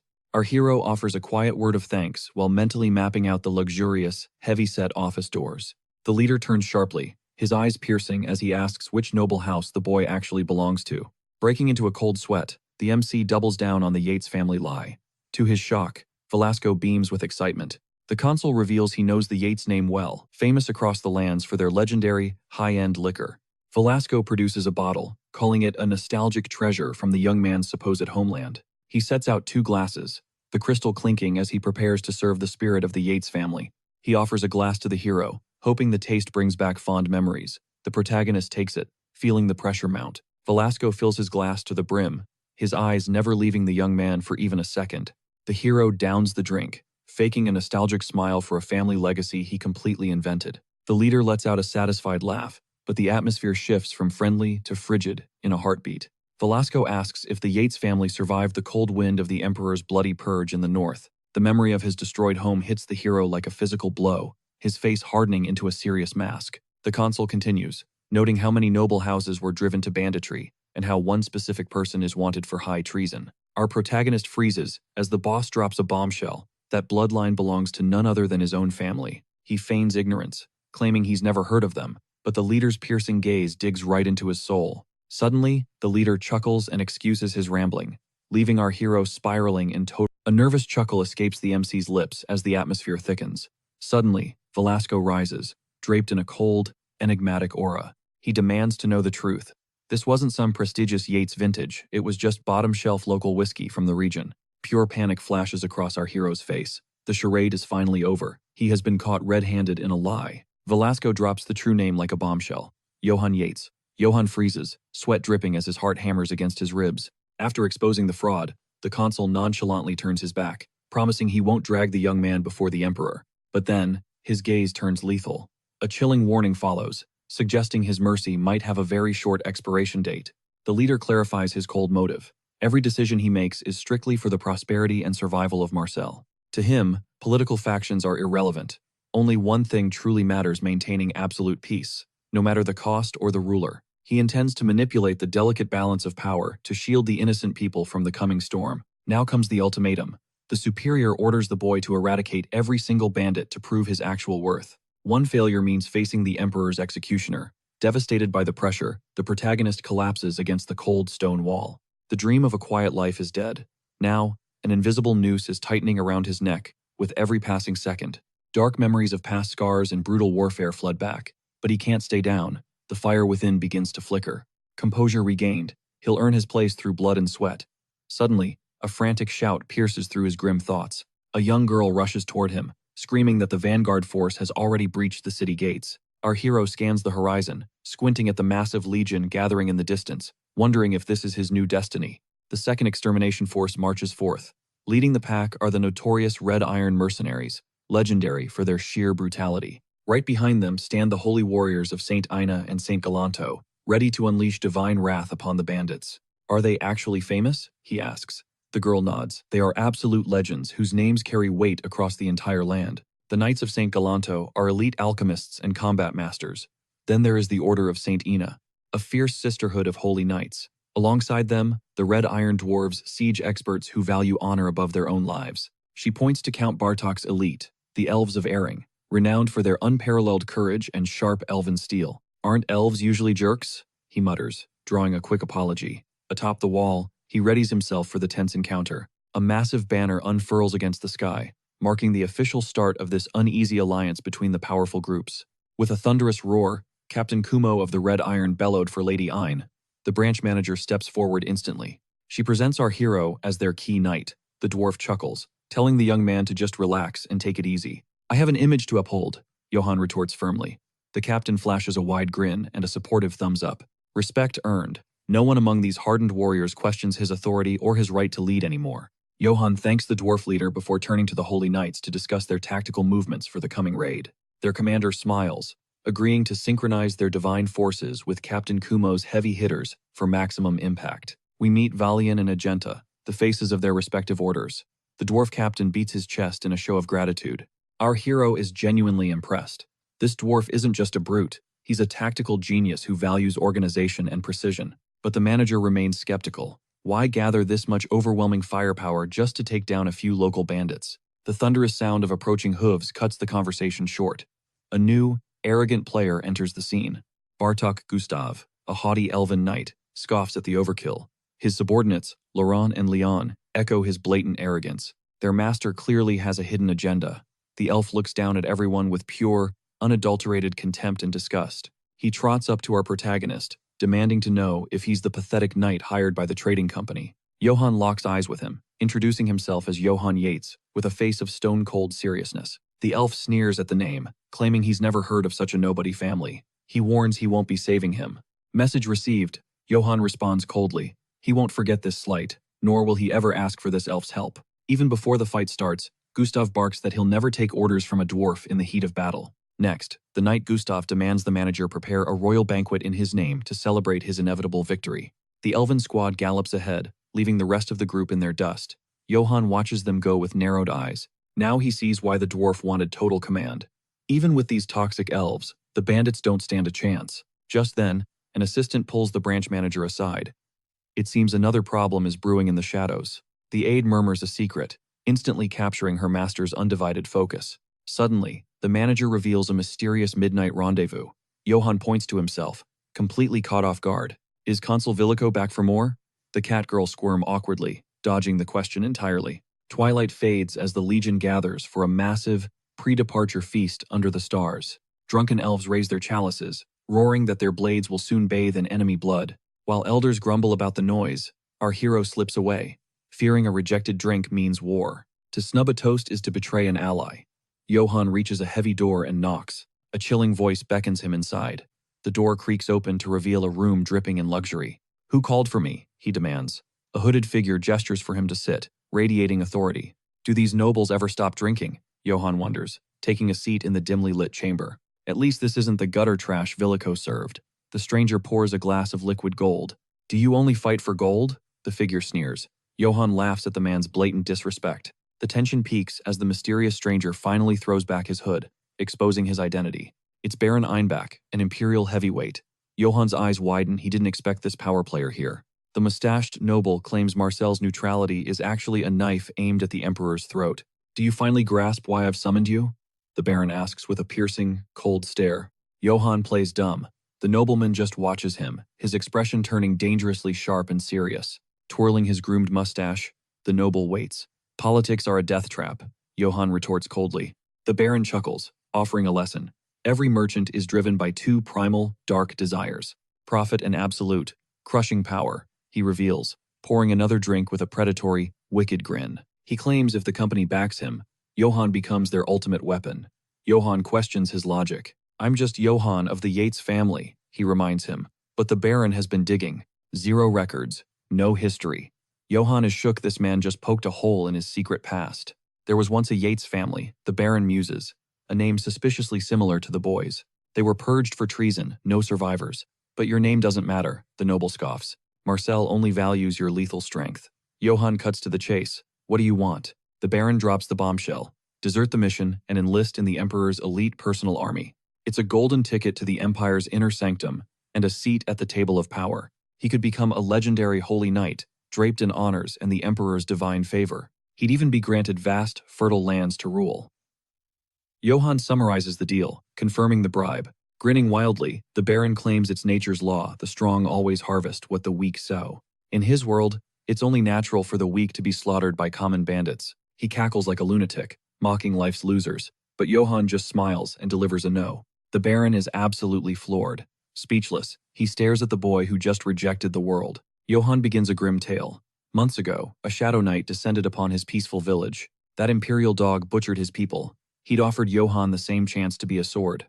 Johann refused then, too. But there's one massive difference between that knight and this Baron. That elite knight died by my hand, Johann reveals. The Baron's blood turns to pure ice. Paralyzed by terror, the noble listens, as Johann admits to executing the Emperor's personal champion. He crushed the knight's henchmen like bugs. The Baron shrieks, "Johann killed the legendary Keramov. I am the survivor of the slaughtered Yates bloodline," the young man confirms, his voice like frost. Gripping his cup, our hero prepares to give this arrogant noble a lesson he'll never forget. He drains the wine as the Baron babbles insults. Then Johann unleashes a terrifying, raw strength. He crumples the metal cup like paper before obliterating the table with one thunderous, devastating blow. Debris litters the floor. The Baron watches in horror, realizing he's facing a monster in human skin. Clenching his fists, the hero warns that he'll handle the bandits for his own vendetta, not for the Empire. With that, he settles the score and drops a chilling warning: keep your mouth shut about this encounter. To drive the point home, he pulverizes the doorknob with raw power. The noble erupts, hurling venomous curses. He sneers that next time, it won't just be the furniture breaking. Our hero vanishes, leaving the coward trembling. Suddenly, his steps falter. A question marks his face just as a searing fire ignites within his chest. Air escapes him as invisible hands choke his lungs. Agony flares, and crimson droplets leak from his nose. Eyes widening, the horrifying truth clicks: the Baron's hospitality was a trap. That drink wasn't a simple toast. It was a lethal cocktail of pure poison. Collapsed and broken, the hero spits a final curse. As the toxin ravages his body, disbelief strikes, beaten by a coward's trick, while the noble gloats overhead. A wicked glint dances in the mustache man's eyes as he watches the powerful warrior finally crumble. Wearing a grotesque smirk, the nobleman revels in his ruthless triumph over the fallen young master. Dusk settles over Marseille as the campfires roar to life for the feast. But mid-celebration, the vibe shifts. A flock of ladies swarms the golden-haired assistant, doting on his adorable face and teasing him relentlessly. They begin pinching his cheeks, whispering compliments that turn the poor guy into a blushing, flustered mess. Overwhelmed by the attention, the boy bolts in a total panic, his face glowing like a ripe tomato. Their laughter echoes as they joke about only wanting to give the kid a much-needed glow-up in class. Meanwhile, the assistant sprints through the dark corridors, desperately screaming for his master to save him. Tears well up as the spooky atmosphere takes hold. "Master, where are you?" he cries, shivering with dread. He freezes mid-step. A limp hand lies ahead on the cold stone. Terror grips him. What happened here? Stepping closer, his heart drops. The invincible warrior is mangled, looking like he's at death's very doorstep. Instantly, a sinister, crimson aura saturates the room, manifesting the vile, corrupting nature of the Baron's poison. Witnessing his hero defeated, the boy collapses in despair, shrieking his master's name with every ounce of strength. Dark, viscid liquid spills from the hero's lips. The boy's stomach churns. Is this truly the end? Convulsing violently, the dark-haired warrior grabs a bucket, desperately trying to purge the corruption from his system. The assistant cries out again, his mind racing to figure out how his unstoppable master could fall ill. "Help! Someone help!" he screams. His protector's light is fading fast. He's slipping away right before his eyes. Looking at that ghostly, ashen face, he begs his friend to stay conscious. "Don't you dare close your eyes." Drenched in a cold sweat and looking half dead, the hero fights to keep his vision from fading black. A spark of memory, the sage's potion. He fumbles for the vial, pouring the miracle liquid down. As the remedy takes hold, life returns to the hero's eyes. He gasps out a thanks to his comrade. He bows internally to the mage. Without that divine elixir, he'd already be a permanent resident of the afterlife. The mage scolds him fiercely. "You reckless brat! Charging after a snake like the Baron was pure suicide." He warns the boy to sharpen his wits. Luck won't save his life a second time. Next time, he's dead. The elder then presses. "Did you catch the noble? We need him alive to expose this grand conspiracy." The hero grits his teeth. By the time he broke through, that mustachioed rat had already vanished. Flashback. The warrior roars the Baron's name, demanding he come out and face his judgment like a man. He tears through the Baron's guards like a hurricane, vowing to annihilate anyone foolish enough to stand in his path. A trembling soldier confesses the man is gone. The hero scoffs. Nobles always have a back door to escape justice. Suddenly, a flash of white on the floor catches his eye. He pauses, curious about this mysterious item. It's a sealed envelope. It must have slipped from the noble's pocket during his frantic, pathetic escape. Back in the present, he presents the letter to the sage. "Found this in the Baron's room. It's important." He explains these are secret files the rat left behind. Every detail of the plot is inked here. "Well," the sage asks, "does this prove the Emperor actually hired those bandits to sack the city?" The hero shakes his head solemnly. The truth is far more twisted and sinister than any of them imagined. These dark secrets shift everything. Their quest for justice against the crown just became a lot more dangerous. Suddenly, the castle gates creak open as a cloaked figure streaks into the midnight shadows. This mustachioed rider gallops through the pitch-black forest, his mind racing with a lethal, calculated scheme. With a twisted grin, he's certain the young warrior has already succumbed to the lethal poison. Relishing his triumph, he sneers that every piece is falling into place exactly as the Emperor intended. Lord Einbeck reaches the camp. The guards roar. "Make way! The Lord has finally returned to us." A man greets him warmly. The Baron simply nods, acknowledging his arrival at this strategic location. A heavy boot thuds against the wood. The noble has finally dismounted, ready for the next phase. The Baron stands before a massive legion of bloodthirsty mercenaries, their eyes gleaming in the torchlight. "You aren't just common thieves," he bellows, his voice echoing with authority and suppressed rage. He reveals their true identity. They are the Empire's elite mercenaries, the most terrifying warriors alive. The imperial flag unfurls. "We swear our lives to our majestic emperor," the man declares proudly. The noble screams that he has sabotaged Marcel for years and knows their every desperate move. With a predatory glint, he boasts that their enemies will drown in chaos, never knowing who struck. A terrifying vision flashes of soldiers screaming in agony as their world is consumed by total destruction. The villainous rider smirks, radiating pure arrogance and absolute confidence in his foolproof, deadly plan. He announces a final surprise. The Emperor has dispatched a high-ranking imperial court mage to assist. Shock ripples through the crowd. Could it be the legendary Kegel of the Crimson Flame? Suddenly, a shadowy figure glides from the darkness, enveloped in a suffocating, sinister purple aura. "Mistaking me for a common mage is an insult," she purrs. "I am His Majesty's favorite." She reveals her face a wicked beauty, with fiery red hair and chilling, serpent-like features. "I am Janina, the imperial court mage," she says, her identity striking fear into every soldier. A mercenary pauses, confused. He's never heard of a snake woman mage with that name before. Janina scoffs. Unlike the others, she doesn't waste time with simple elements or basic magic. With a haunting stare, she reveals her specialty, the creation and mastery of living weapons. She pops a vial, and a glowing green liquid spills out, pulsing with a bizarre energy. The sorceress grins wickedly, holding the glowing potion high as it illuminates the dark night. Below, the trembling legs of the soldiers show they are terrified of what comes next. The elixir reacts instantly. Out of the shadows, a grotesque, dark creature begins to manifest. The mercenaries are paralyzed with fear, unable to comprehend the nightmare unfolding right before them. Janina finally unveils her ultimate living weapon, a massive, monstrous troll that towers over the camp. "My darling pet will be fighting right alongside you," the mage sneers, relishing the chaos. The Baron roars that tomorrow will be the day they utterly annihilate all of Marcel's forces. He raises a furious fist, his face a mask of pure evil as he targets the city. "This city is an offering for our emperor." The mercenaries erupt into a bloodthirsty, deafening cheer. They hail their sacred empire, hoisting their swords high as they scream their ruler's name. Back inside, the protagonist sits in heavy silence, his expression grim and his thoughts racing. He calls Gordon over. Without hesitation, the hero hands his assistant a high-stakes, confidential letter. "Deliver this to the consul in secret," he commands.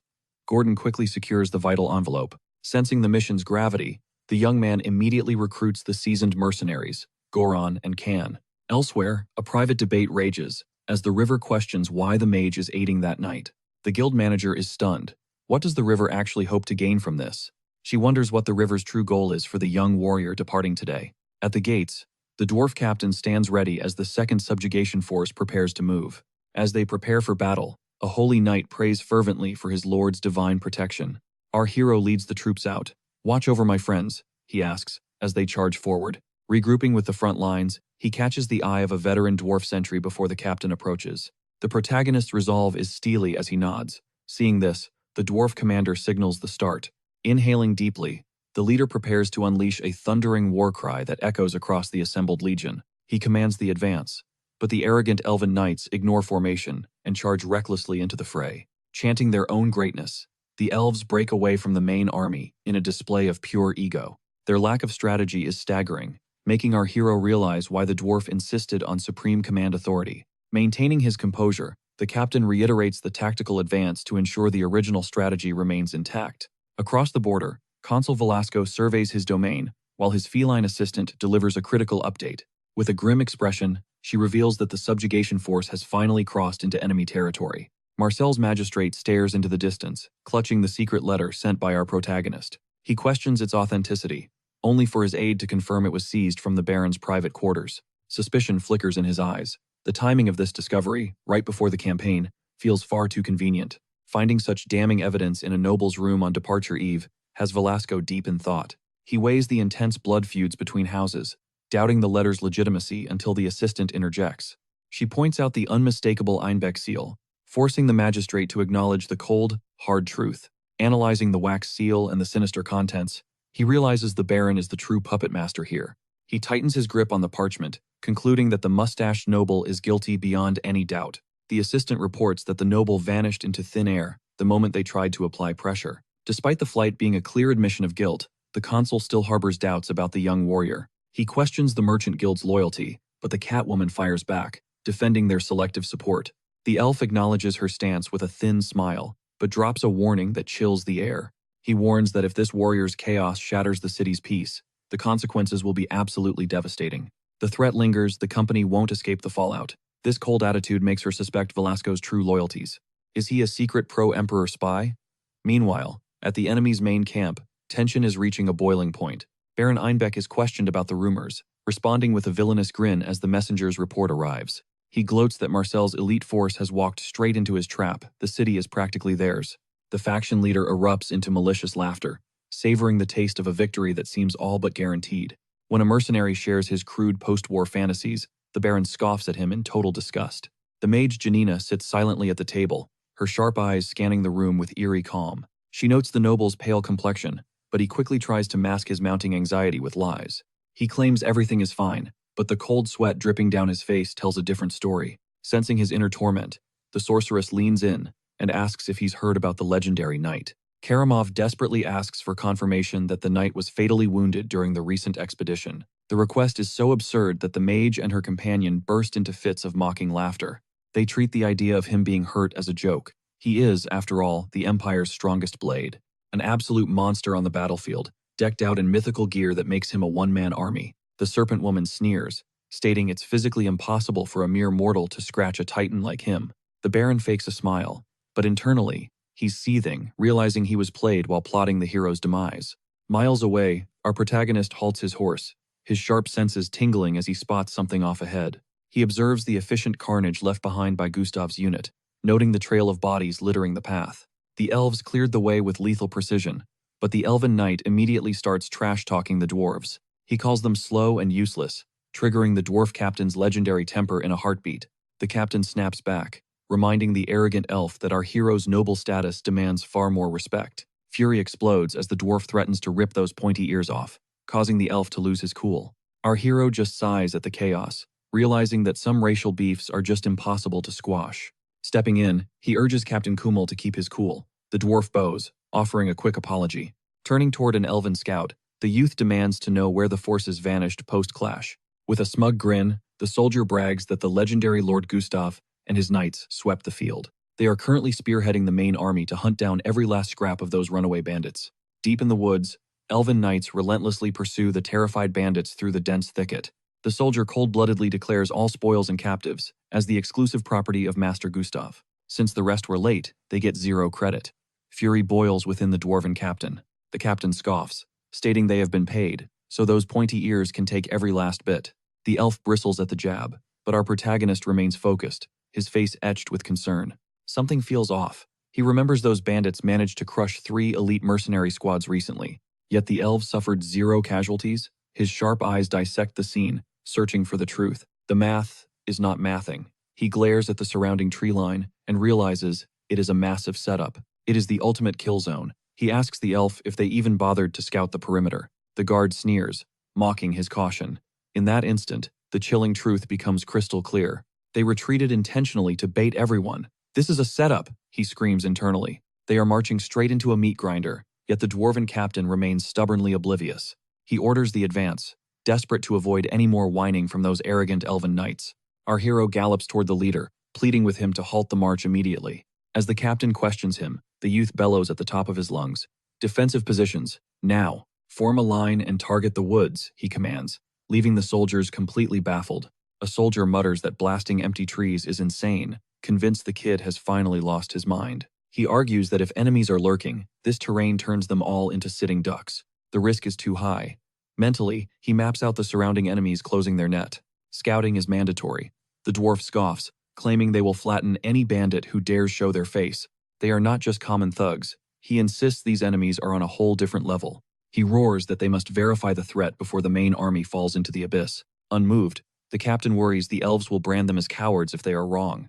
"Screw my pride," the warrior screams, willing to toss his honor for their survival. His only goal is saving lives. The elf mocks him, while the dwarf captain's irritation peaks. Giving in, the leader grumbles, but agrees to follow the young knight's strategic intuition. Relief washes over him as they listen, a stark contrast to his past failures as a nobody. Back then, no one listened. Now, the captain bellows for every troop to lock into formation. Marksmen take aim as dwarven soldiers scramble, rapidly interlocking their heavy shields into an iron wall. A shield slams into the earth with bone-shaking force, an unbreakable barrier against the unknown. With the defense set, the leader commands his marksmen to unleash a preemptive strike. Bows drawn tight, the order rings out to target the suspicious shadows flanking the woods. Dwarven engineers prime their massive cannons, pivoting the heavy barrels toward the silent tree line. Fire! The command sparks a devastating artillery barrage that screams into the dark forest. A rain of arrows and iron shred the foliage, obliterating everything in a storm of destruction. Suddenly, a hulking, armored monstrosity emerges, tanking the massive damage in the heart of the blast. The elven knights freeze in pure disbelief, while the dwarven captain stares, completely blindsided. The trap was real.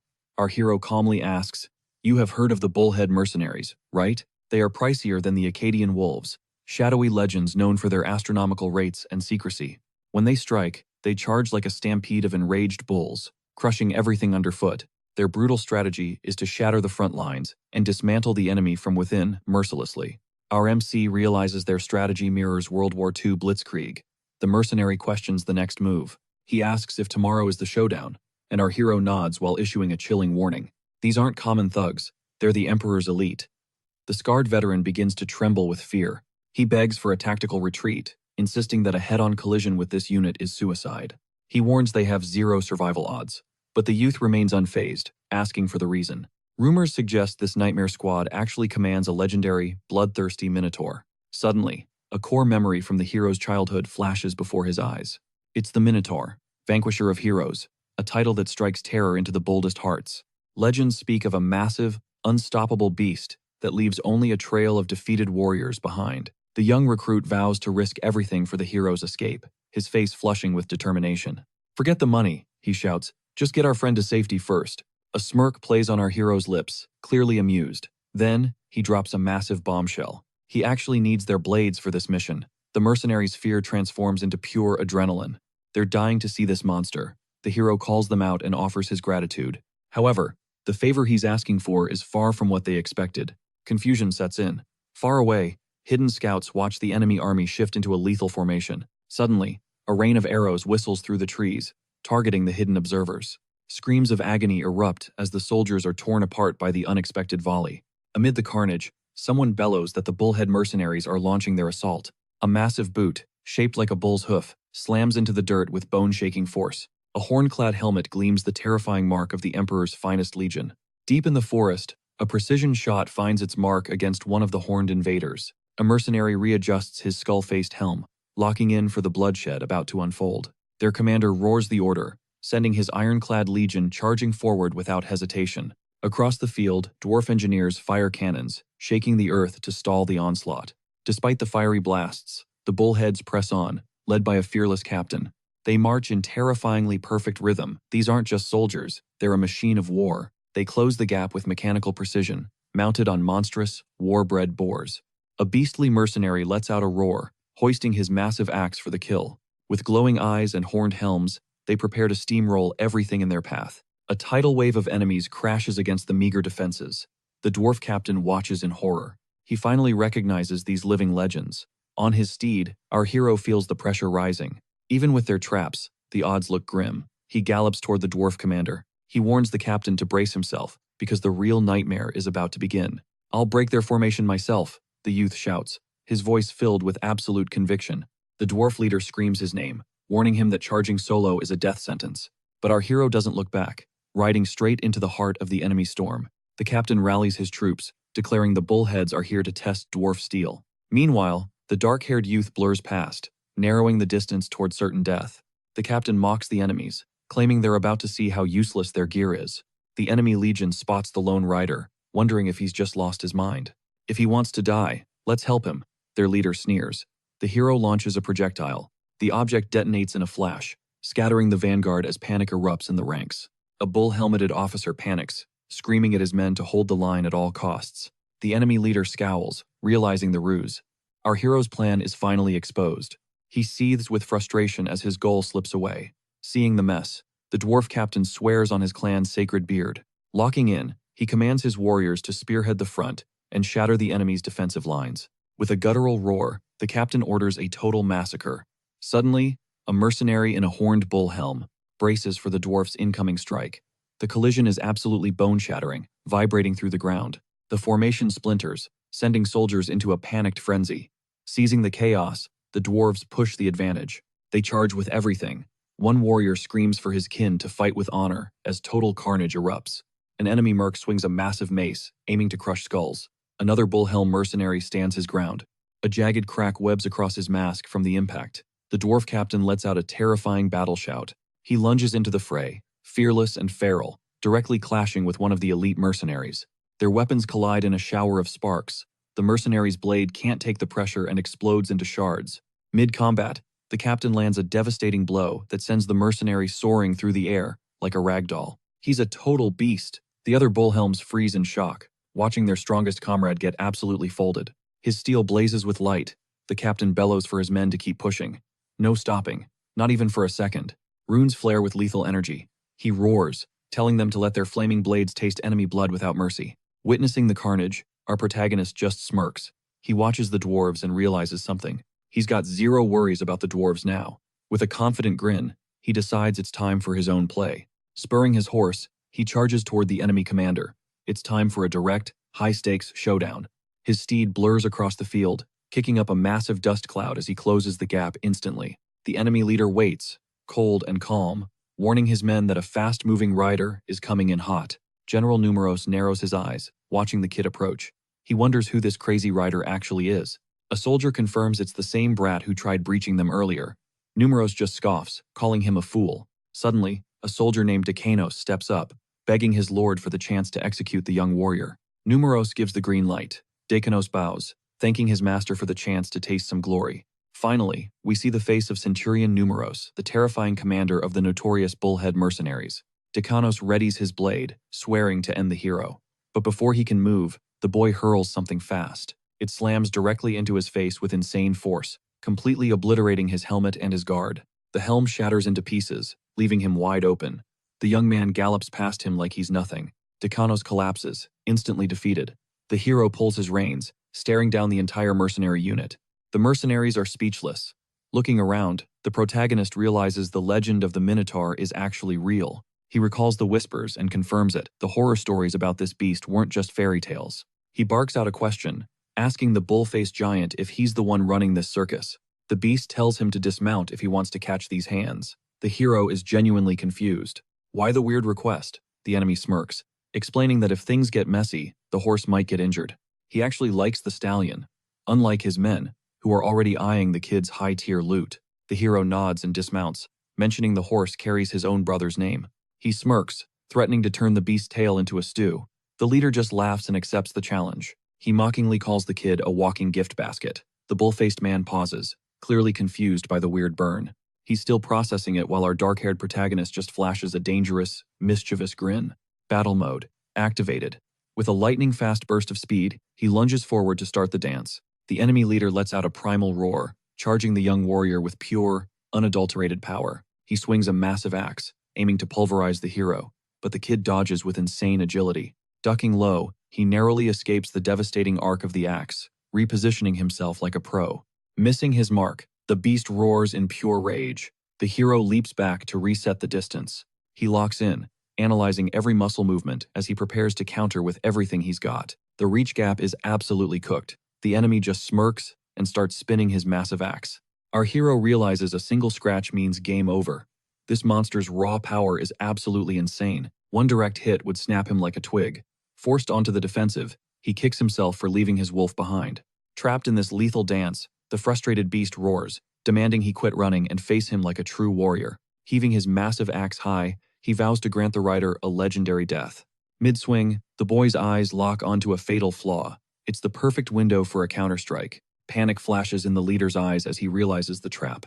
In a blur of motion, our hero lunges. Engulfed in a shimmering blue aura, he channels everything into one final, world-shattering strike. Bullseye. He pours every ounce of strength into a devastating blow aimed right at the leader's tail. The beast's tail goes flying, severed clean off. The bullhelm mercenaries watch in absolute horror, their jaws on the floor. Rage and lightning erupt from the leader as he howls in agony. His massive axe slips from his trembling grip. The weapon hits the dirt with a heavy thud. He's left reeling, drowning in a sea of shock and blinding pain. Sensing victory, the protagonist closes in on his dazed prey. Weapon raised, he's ready to wrap this up. He's about to deliver the killing blow when the tide shifts.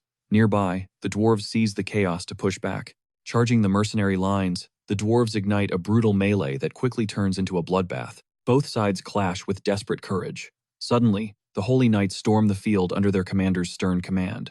Downing secret elixirs, the knights gear up for slaughter. The bullhelms can only watch, completely baffled by what's coming. Confused and terrified, they watch as the knights' eyes ignite with blue flames, triggering an unstoppable berserker state.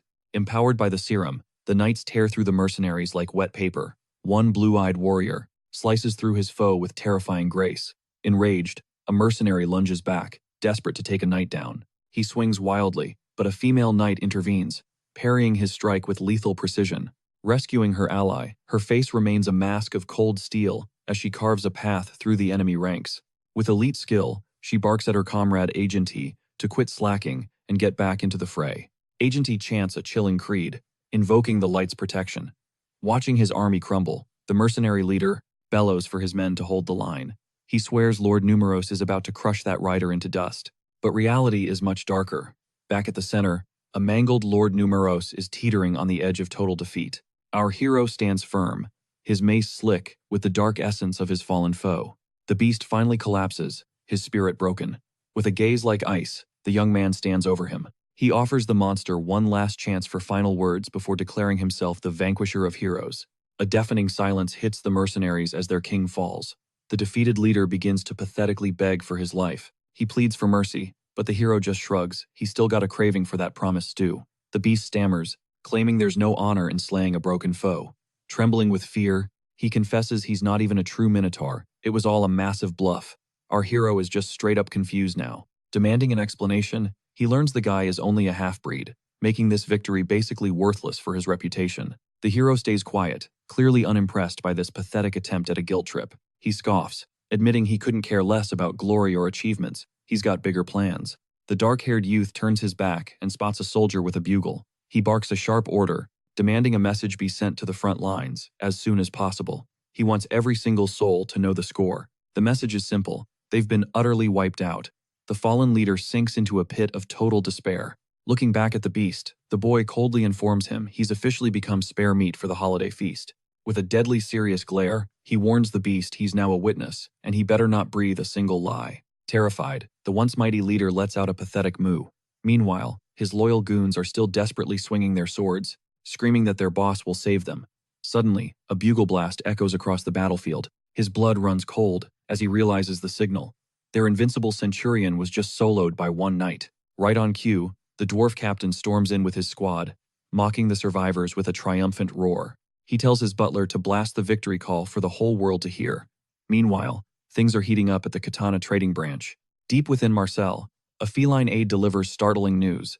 The punitive force has secured its opening victory. The elven magistrate beams, basking in the glory of his knight's supposedly flawless performance.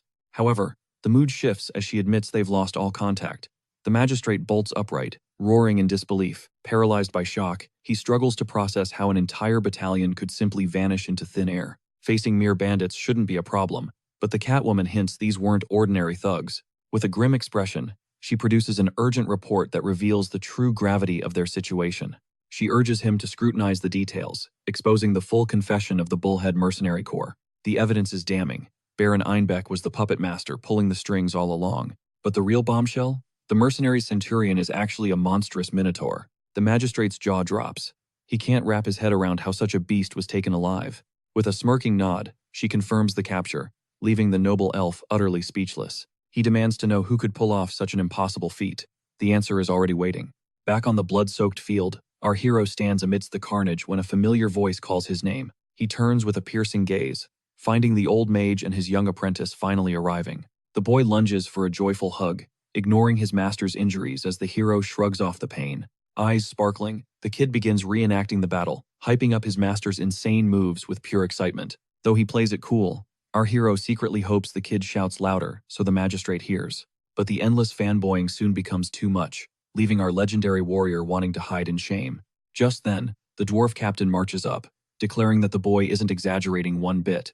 With a booming voice, he insists that every ounce of praise for the young knight is well-deserved. He admits the hero's solo charge ignited a fire in his men, before bowing in profound respect. Such bravery will be a legendary example even for dwarves, leaving the protagonist feeling completely awkward. The captain adds that the young man's brilliant tactical mind caught everyone off guard. Suddenly, the holy knights emerge, offering sacred blessings and divine gratitude to their savior. They confess that without his intervention, the enemy's lethal ambush would have wiped them all out. A female knight praises his noble heart for sparing the enemy commander, though he just brushes it off. He claims finishing him wasn't necessary, but she warns that a minotaur's power is pure nightmare fuel. Any ordinary knight would have claimed that head for fame, yet our hero chose a different path.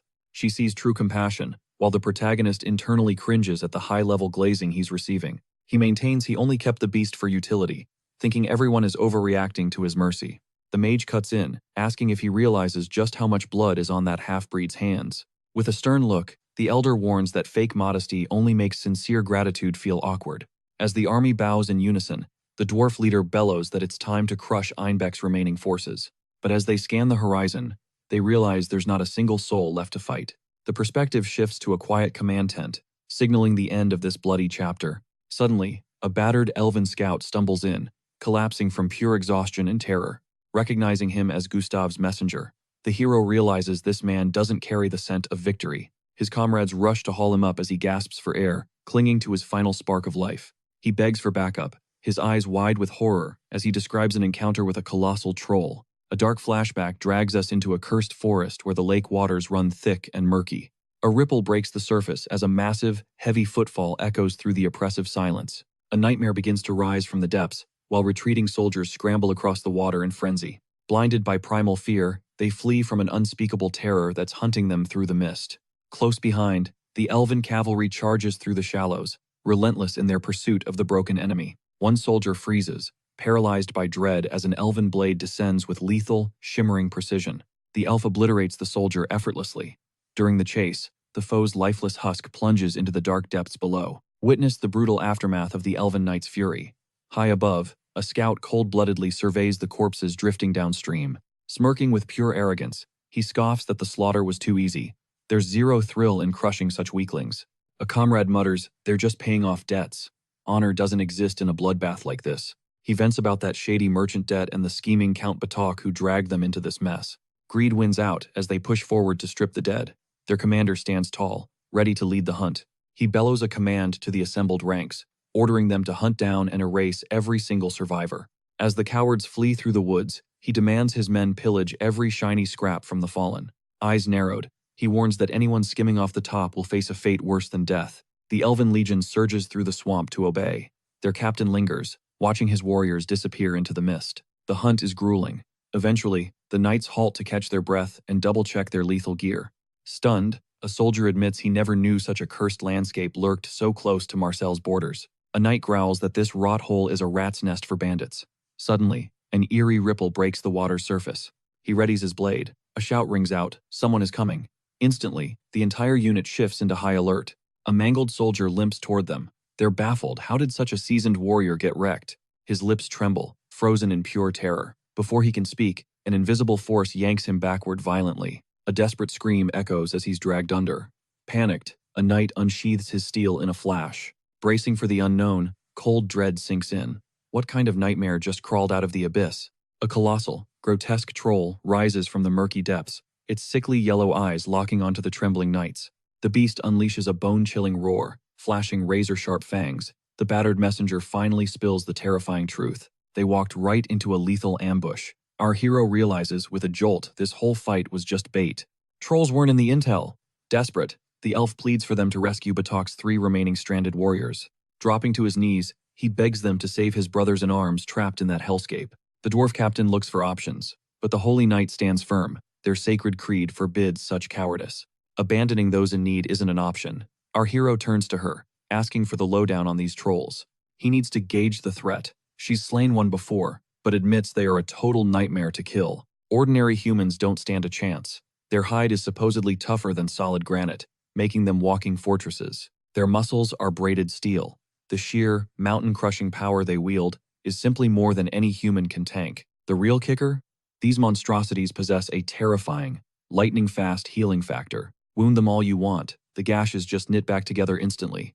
Nearby, a knight stands paralyzed in terror. Witnessing that unnatural healing breaks him. A comrade screams, "Laurent, snap out of it, man." He yells at him to move or die. The holy knight goes quiet, calculating their next desperate move. The elf messenger falls back to the mud, sobbing for mercy. Our hero glances at the knight. Thoughts? Should they dive in? She agrees, but only if the dwarf captain gives the green light to split up. She warns that even at a dead sprint, they might find nothing but corpses. The captain eyes the elf. He summons the messenger for some harsh truth. Face grim, he admits a rescue mission is likely suicide. Their primary mission takes priority, and those men are likely already dead. The elf's world completely shatters. But our hero steps up, pulling the captain aside. With fire in his eyes, he declares himself as the sole rescuer.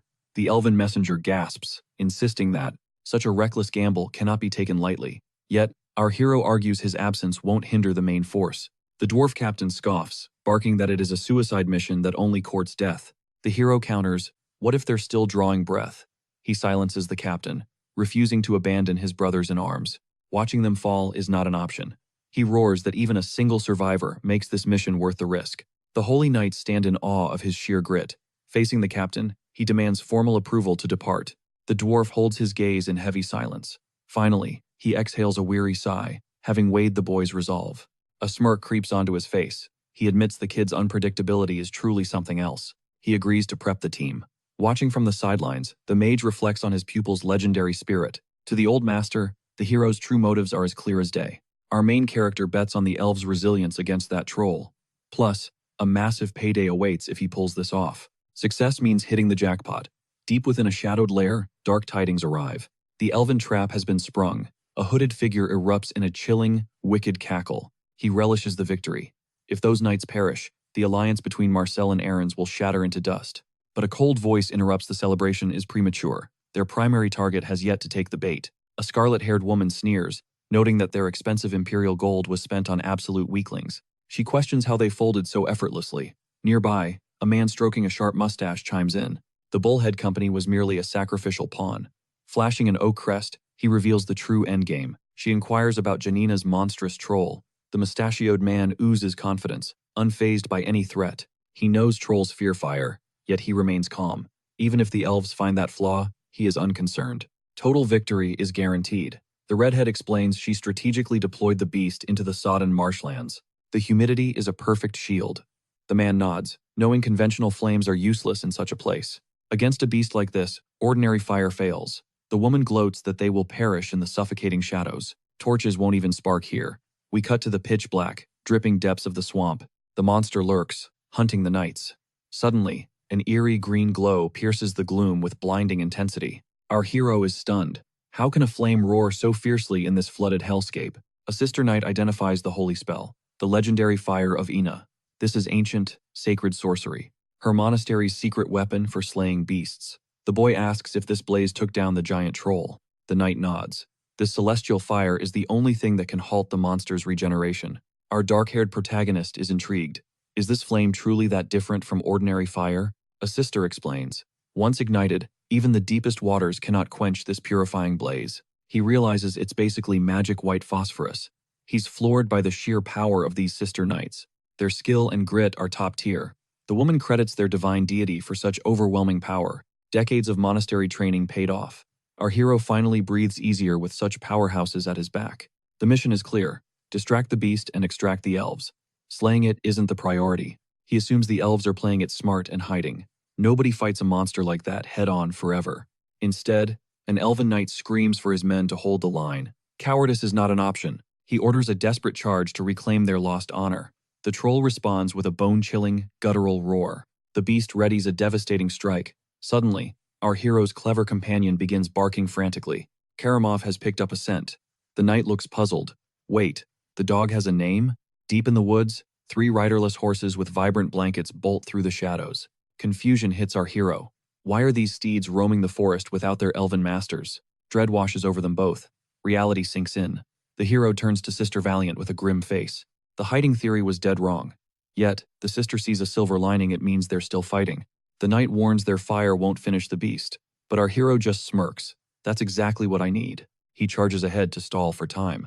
The knight reels from the kid's recklessness and screams, "That is not what she meant." Shrugging off the warning, he commands his wolf to hunt down the runaway horses immediately. The boy gallops off solo, leaving the knight frantically hollering his name in a desperate panic. The commander urges her sisters to focus they need to ignite a far more powerful blaze. A warrior unsheathes her blade, bracing herself for the high-stakes ritual about to commence. Dropping to one knee, the leader grips her hilt and begins an intense prayer to their patron saint. Suddenly, a massive spire of emerald fire explodes upward, answering their plea for the lost, screaming souls.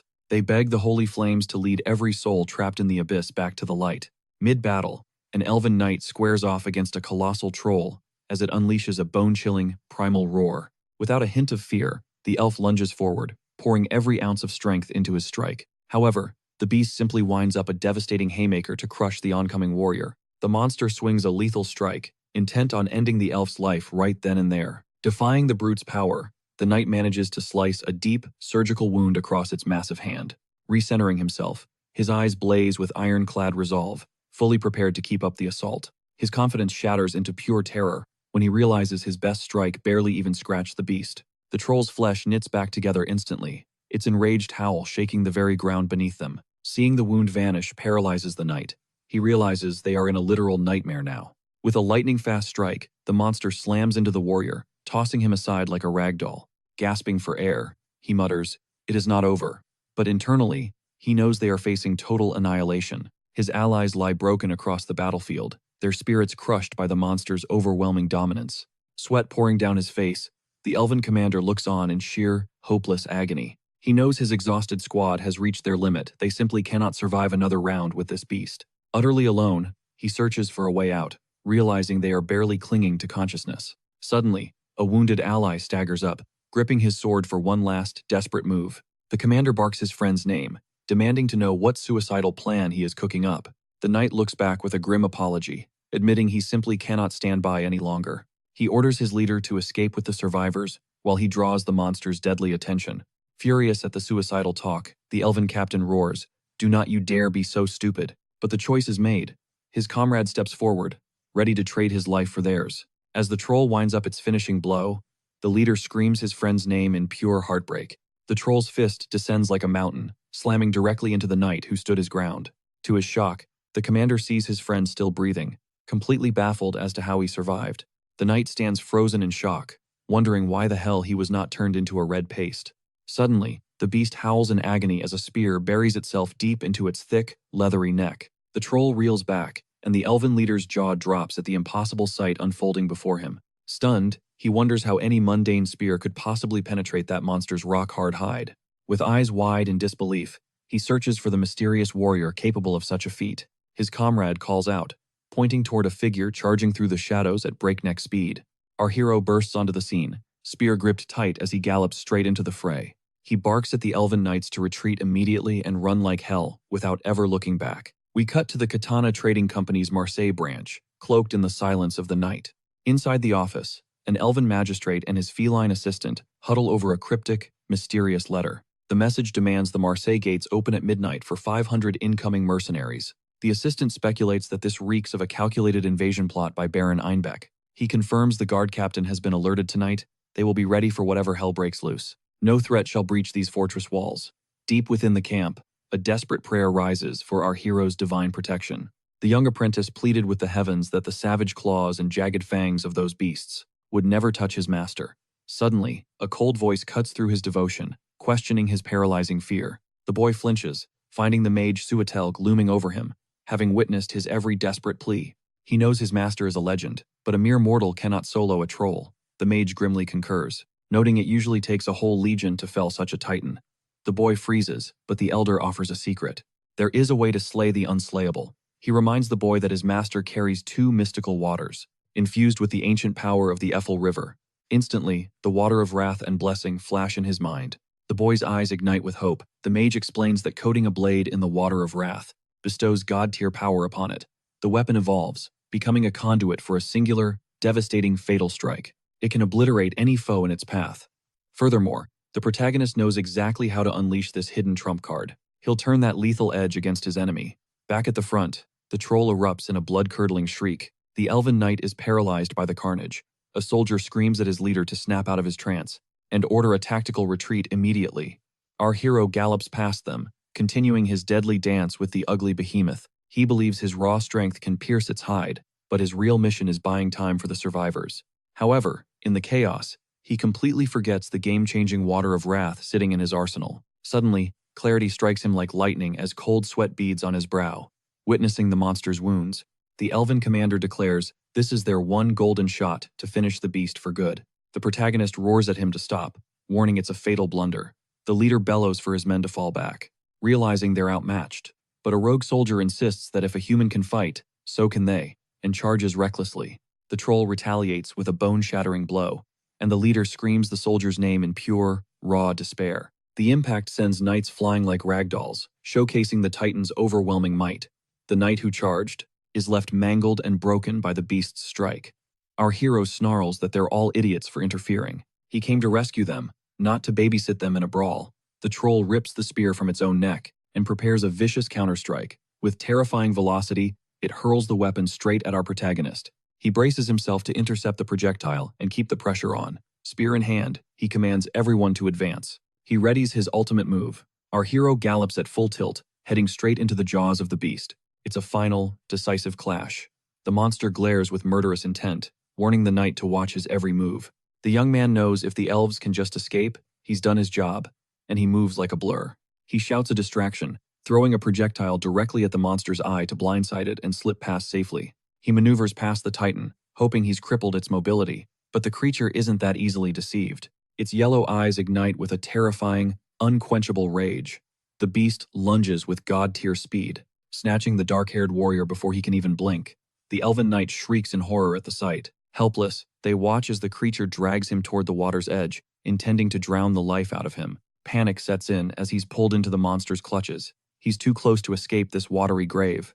The troll hoists him high into the air, making him realize he's completely at the mercy of this giant. The scene shifts to the gates of Marseille under the cover of night, showing a desolate, eerie field. A sentry on the wall spots flickering lights in the distance and grows suspicious of the approaching shadows. He yanks out his spyglass, squinting to identify the mysterious force descending upon the city from afar. He spots soldiers with torches, wondering if the strike force has returned. Then, he sees the oak tree mercenary banner. Confusion turns to terror. He wonders if he's seeing ghosts, as rumors said they were all slaughtered by bandits. But then he remembers the governor's cryptic words and realizes this is all part of a grander, darker scheme. The guard bellows a warning, ordering everyone to the gates to prepare for an immediate, desperate defense. The magistrate and his aide hear the alarm, realizing the enemy is finally here. The Catwoman prepares a message to verify the commander's identity and search for survivors. But then, out of nowhere, a chilling voice dismisses the need as dark figures loom in the doorway. The pair is paralyzed with total shock. Stunned by these uninvited office guests, a man strides in. The elf freezes, unable to believe his eyes. Standing tall, the intruder mocks their terrified expressions, asking if they have just witnessed a literal ghost. He boldly declares himself the commander, claiming he arrived personally since they were hunting for him. The assistant gasps in disbelief, stammering that he was supposed to be dead, just as everyone whispered. Proclaiming glory to the Holy Empire, the man makes the magistrate realize a grim, undeniable truth. Baron Inbeck has purchased the Oak Tree mercenaries. The Catwoman's heart sinks into pure, icy terror. She cannot fathom how disaster struck this fast. The commander announces that their time has officially run out. Marcel belongs to his army now. Meanwhile, the protagonist is trapped in the crushing grip of a giant. Seeing his savior's plight, the elven leader cries out, helpless as his hero is squeezed by the monster. The troll slams our hero into the earth with bone-shattering force, triggering a violent, massive explosion. Water erupts everywhere as the knight's fate seems sealed. The elves watch the scene, eyes wide with horror. They scream the name of the boy who sacrificed everything. Tears blur the elven leader's desperate vision. Despair anchors him to the spot. In the suffocating darkness, he remembers the youth's bright, fading smile. He fears his friend is lost forever. Our hero's limp body drifts in the currents as they mourn. They believe the monster has won. Elsewhere, the Oak Tree mercenaries assemble like shadows at the gates. The captain orders the torches lit, grinning like a demon at the doomed, foolish people of Marcel. Everything is going according to his twisted plan. No matter what they try, his steel will enter. Guards scramble to the walls, oblivious to the hidden dagger. A bribe has already opened the way. A traitorous sentry unlatches the sewer gates from within, inviting the wolves into the city's heart. With a maniacal laugh, he yells for the Empire, but his triumph is cut short by a blade. A mercenary silences the rat from behind, whispering that true glory belongs only to the Emperor. He readies the next phase of the bloody invasion. The soldier signals to his leader outside the passage. He confirms the guard is dealt with and the path is clear. Finally, Bradel's terrifying face appears. The Oak Tree leader scoffs, noting the Empire has zero use for traitors who sell out for coins. With a sharp command, he tells his killers that the city of Marcel is theirs for the taking. He directs one group to seize the captain, while the rest pursue the city's high consul. Back inside, the elven magistrate senses the impending doom and falls into a heavy, defeated silence. The mercenary leader offers a hollow deal. Cooperate, and he can keep his title and authority. The assistant explodes in rage, but Bradel just chuckles at her wasted spirit and fiery attitude. He warns her not to push him. A smart guild should always back the winner of the war. He drops the bombshell that the Marcel guard captain is already in chains. There is no hope. He looms over the desk, his presence filling the room with a suffocating and lethal pressure. His demands are simple. He slides a document across the wood, his eyes burning with cold intensity. He commands the elf to sign a single decree that will seal the fate of their defense force. The troops must lay down their arms and surrender at once. He demands an absolute loyalty oath. There is no room for hesitation. They must serve the imperial majesty, or perish where they stand. He finishes with a threat. If the consul obeys, he won't have to stain his own hands. Back in the murky swamp, our hero's body floats like a ghost, seemingly devoid of any life. A lone elven knight stares down the monstrous troll as it prepares a world-ending strike and roars. Gustav, the elven leader, bellows for Laurent to snap out of it and listen to his orders. He commands his friend to lead the retreat while he holds the line against the beast alone. Laurent screams his refusal, swearing he won't abandon his leader in the middle of this nightmare. Gustav won't hear it, roaring at him to save the wounded and vanish into the shadows immediately. He screams his friend's name one last time, desperate to save at least one life from carnage. Laurent's face was etched with pure terror as he hesitated to leave his commander. Desperate, he framed his retreat as a direct order from above. Laurent could only watch in agony as his leader braced for a suicide mission against the beast. Gustave stood his ground, roaring at the Titan to give him everything it had. Facing death without a flinch, he roared for a warrior's end, ready to trade his life for his brothers in arms. The monstrosity unhinged its jaw, gathering a lethal surge of energy to vaporize the elven knight. Beneath the waves, our hero drifted into the abyss, his master's voice echoing through his fading consciousness. These were words meant to be burned into his very soul forever. The core lesson? Avoid any foe you can't crush and flee from certain doom. But the master had one more rule.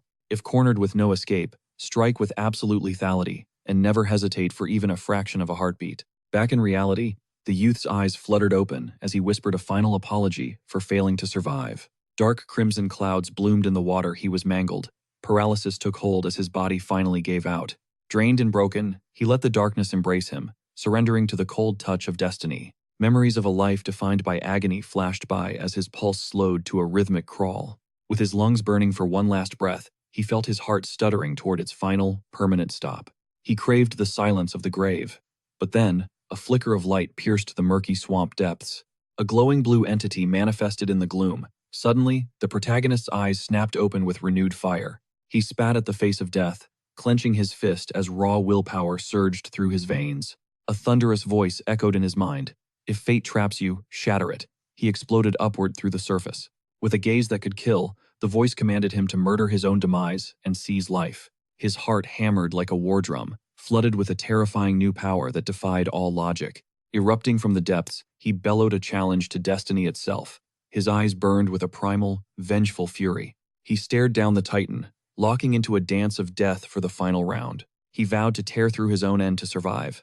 Meanwhile, the troll loomed over the elf, ready to kill. The elven warrior screamed for his pride and his fallen kin, bracing for the final, crushing blow. Then, a bolt of azure lightning streaked through the air. The energy spear slammed into the monster's massive hand. Its lethal strike was halted instantly. The beast howled in agony as the knight stared in disbelief. The troll crashed to the earth, neutralized. Confusion washed over the elf as his comrade shouted in utter shock. Emerging from the mist like a god of war, our hero stepped forth, clutching his radiant spear. The elf stammered, unable to believe he was still breathing. But the hero's response was cold and sharp. "You're in my line of fire.